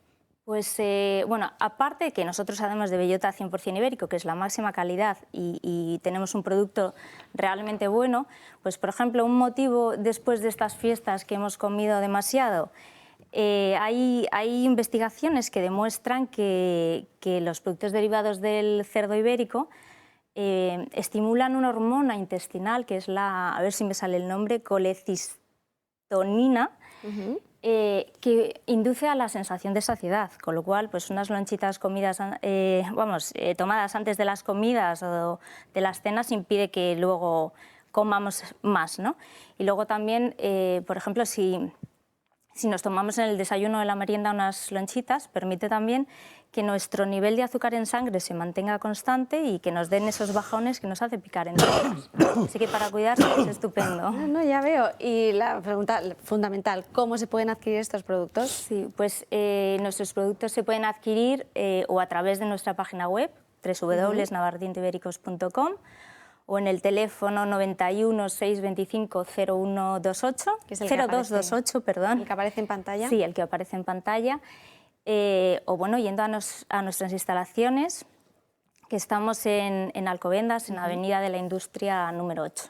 Pues nada, muchísimas gracias. Además, creo que hasta el 7 de enero ofrecéis... Sí, ofrecemos un descuento del 20% en todos nuestros productos. Así que no se lo pierdan, llamen al 91 625 0228 para hacerse con uno de estos manjares tan exquisitos como los que tenemos aquí.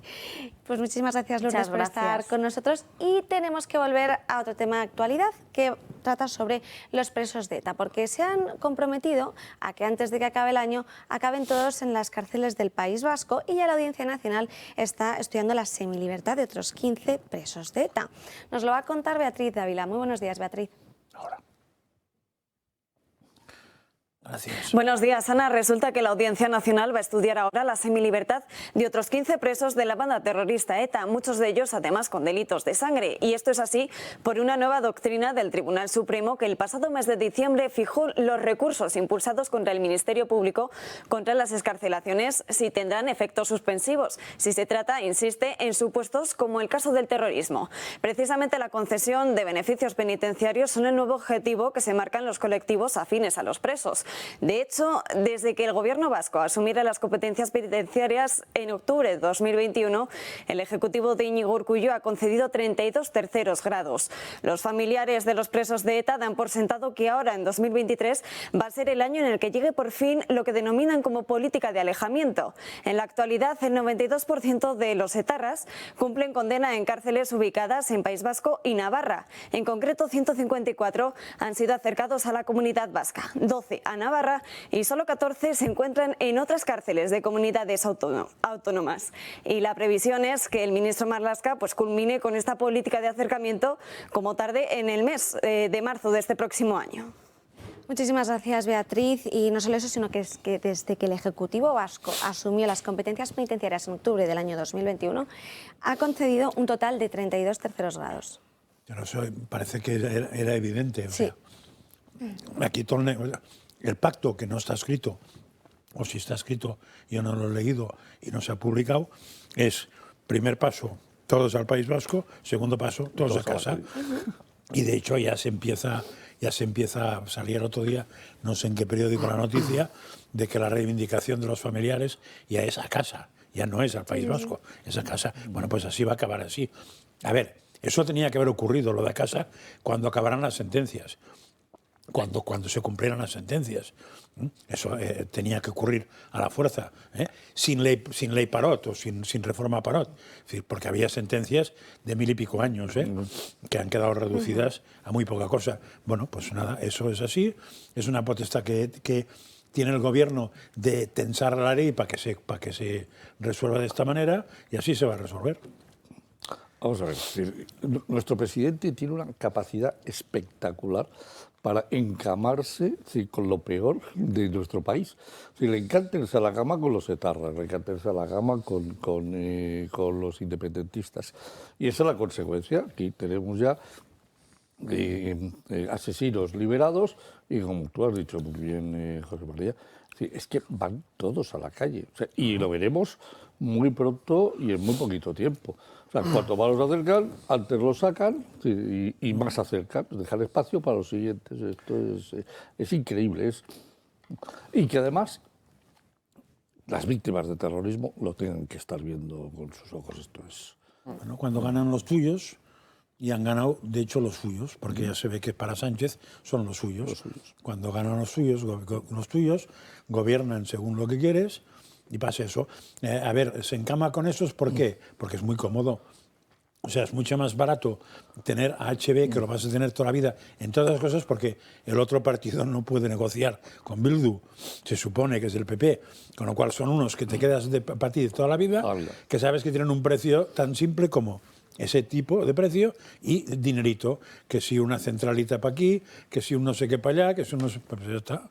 Mucho más barato eso que cambiar de idioma. Pero no te olvides, ganarán las elecciones un día en el gobierno vasco y el día que lleguen al gobierno vasco te plantearán el programa de la independencia. Yo creo que hay que diferenciar dos cosas, es decir, las razones por las que Sánchez acerca a los presos al País Vasco, que son razones pues políticas, es decir, por sus pactos con Bildu y demás. Yo creo que hay que diferenciar eso, que bueno, de las miserias políticas de Sánchez, de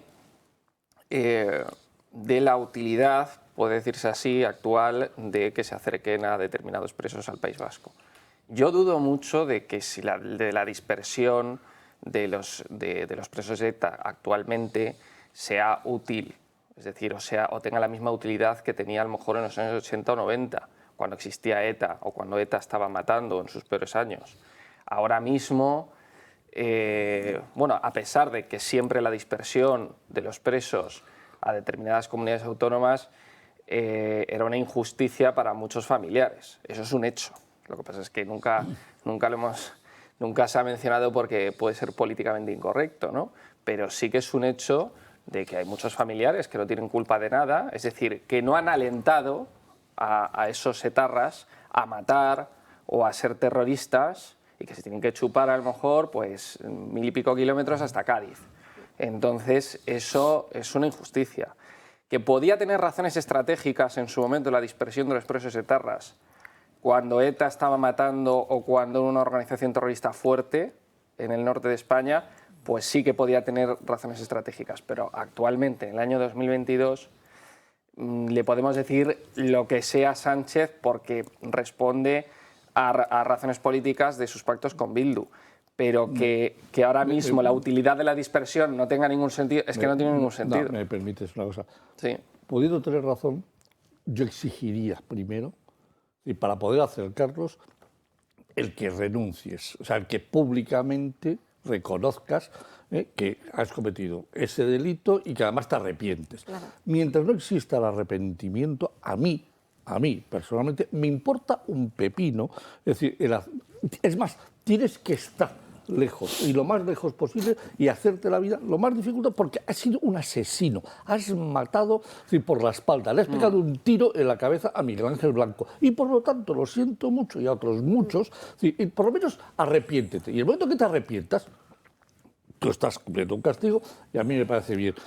Se te puede acercar, te arrepientes, estás lejos y te acerco. Pero lo primero es el arrepentimiento. Lo segundo, así, hay 390 casos pendientes todavía de saber quiénes son los asesinos y muchos de ellos saben quiénes han sido los asesinos. Primero, arrepentimiento y segundo, clarificar quiénes fueron y quiénes están libres todavía pendientes de ser juzgados por las muertes de muchos cientos de españoles. Y esta es mi opinión, y la respeto, la tuya, con todo el cariño y con todo el respeto. Yo creo que para poder acercarnos tiene que cumplir esas dos condiciones. La primera, arrepentimiento, y si no hay arrepentimiento no hay acercamiento. Y segundo, de una vez hay que colocar los 389 casos que quedan pendientes y tienen que clarificarse y tienen que juzgarse. Es que Lo de los casos está clarísimo, es decir, es una cosa que hay pendiente y que se tiene que investigar, eso es algo obligatorio, ¿no? Vivimos en un Estado de Derecho democrático en el siglo XXI, ¿no? No podemos tener más de 100 casos pendientes por asesinato de una organización terrorista en un país europeo. Pero el problema es la otra parte que tú decías, el famoso perdón, ¿no? El famoso perdón de los presos que le reclaman las víctimas, que le reclama toda la sociedad española. El problema es que la sociedad vasca, y cuando tú vas allí o preguntas a las personas que viven allí, es una problemática grandísima. La conozco muy bien. He Claro, viajado pues sí la mucho. conoces. He tenido empresas allí, es decir, he tenido delegaciones en el País Vasco y sé lo que es aquello. Y yo he ido en la época con el lacito azul y a mí me han pegado, me han echado de restaurantes, me han acompañado a la calle y es más, clientes me han dicho que llevar un lacito azul aquí que no me iban a comprar. Es decir, Creo que convenciendo, es decir, siendo político, por poner un ejemplo, convenciendo a la población vasca de otra forma, se gana mucho más que imponiendo a cascoporro determinados términos o determinadas políticas allí en el País Vasco que así de la noche a la mañana no van a casar. Y el tema del perdón es cierto que tienen que pedir públicamente perdón. Otegi, que bueno, que todos sabemos que bueno, que fue portavoz nacional de Batasuna y Otegi es el máximo dirigente de Bildu, o uno de los máximos dirigentes de Bildu, sí que pidió disculpas públicas porque Bildu se quiere desligar, ¿no?, de ese pasado, pero claro, bueno, los presos etarras, sí, les tienes que exigir un perdón, pero es que creo que hay que intentar encontrar una vía más diplomática, es decir, el conflicto que hubo allí y que ha vivido en toda España, ¿no?, y que hemos tenido una organización terrorista, creo que actualmente abriendo frentes o abriendo trincheras, creo que se soluciona poco. Pero digo, ¿os suena la vía en Anclares? La vía en Anclares sí. Es como empieza todo eso. Todo eso empieza con la vía en Anclares, que es un acuerdo que hace el PSOE, que después el PP aceptó, que es con los presos de ETA, que reúnen una serie de condiciones, véase arrepentimiento, sí, pedir perdón, ayudar a buscar tal. Se buscaba un sitio que es acercarles al País Vasco para después entrar en la política penitenciaria lógica de la pena que tuvieran. Si la pena decía que a los 2/3 puedes empezar a dormir fuera un día al trimestre, me lo estoy inventando, pues eso era bien Anclares. ¿Cuál es el problema de Marlaska? Que sin cambiar nada, sin explicar nada y sin decir nada, se ha inventado una vía nueva, que es la de hago lo que me da la gana. Que jurídicamente, probablemente tengas razón tú. Es decir, jurídicamente no está en ningún sitio que un preso tenga que pasar condena lo más lejos posible de su casa. Eso era una decisión política. Sí. Pero tal como fue una decisión política, por cierto, del Partido Socialista, si no recuerdo mal, de Mújica, de ministro de Justicia, tal como se hizo, entonces habría que haber vuelto a hacer la contraria con un mínimo acuerdo, como mínimo, entre todos los que estaban. O sea, yo creo que más que el problema final, otra cosa es lo de sacarlos de la cárcel, el acercamiento tenía muchas resoluciones, porque jurídicamente era lógico acercarlos, siempre y cuando se hiciera con luz, taquígrafos y acuerdo.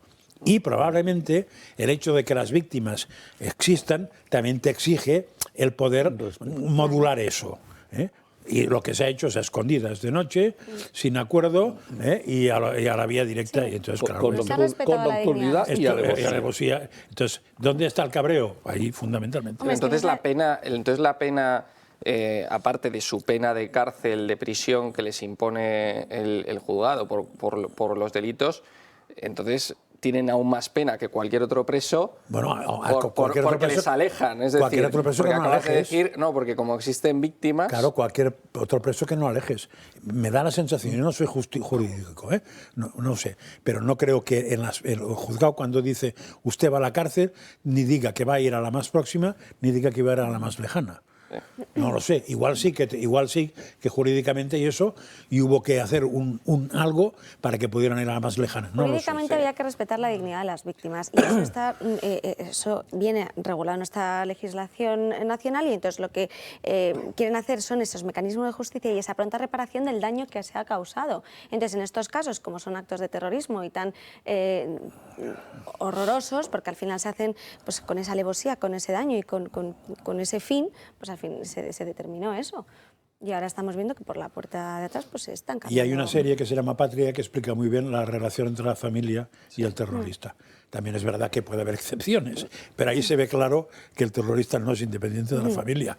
Puede haber excepciones, seguramente en todas partes las hay. Yo recuerdo, yo estaba trabajando en el Corte Inglés y recuerdo la bomba de Hipercor que mató a muchas personas. Yo también la recuerdo. Perdóname. Yo la recuerdo por estar con el coche pasando por ahí. Eso es un delito, pero que merece todas las posibles penas habidas y por haber. Dentro de la ley, dentro de lo que la ley... Dentro de la ley, dentro del máximo, claro. El máximo. Y si el máximo de la ley permite que te mande a Fuerteventura, pues te vas a Fuerteventura. Y luego, después de juzgado y estando en Fuerteventura, puede venir, es decir, que reconozcas, mira, perdóname, me arrepiento, reconozco que lo hice no en aquellos momentos... Vían Anclares, ya está. Entonces entras en lo que se pactó, en lo que tu Vían Anclares, entonces me parece muy bien que si tú lo reconoces, hombre, ya al menos o sea, la pena la cumplas y segundo, puedas estar mucho más cerca de tu familia. 2, y la colaboración para resolver los 389 casos, que sigo diciendo, quedan 389 casos pendientes, y todos ellos y todos estos señoritos asesinos que están en la cárcel, muchos de ellos conocen quiénes son los asesinos. Y por lo tanto, sí, o colaboran, o máxima pena dentro de que el delito no es, perdóname, es que he asaltado porque tenía hambre y me he metido en un banco, he asaltado y al llevarme el dinero, pues llevaba la pistola y he matado a un tío. Sí. No tiene nada que ver, ¿eh? Nos tenemos que ir porque se ha acabado el tiempo, hemos agotado el programa de hoy, pero mañana recuerden a las 12 dando caña y a las 9 menos 20 retransmitiremos en directo esa misa por el Papa Emérito Benedicto XVI. Que pasen muy buen día y tengan pues un feliz fin de jornada. Hasta mañana.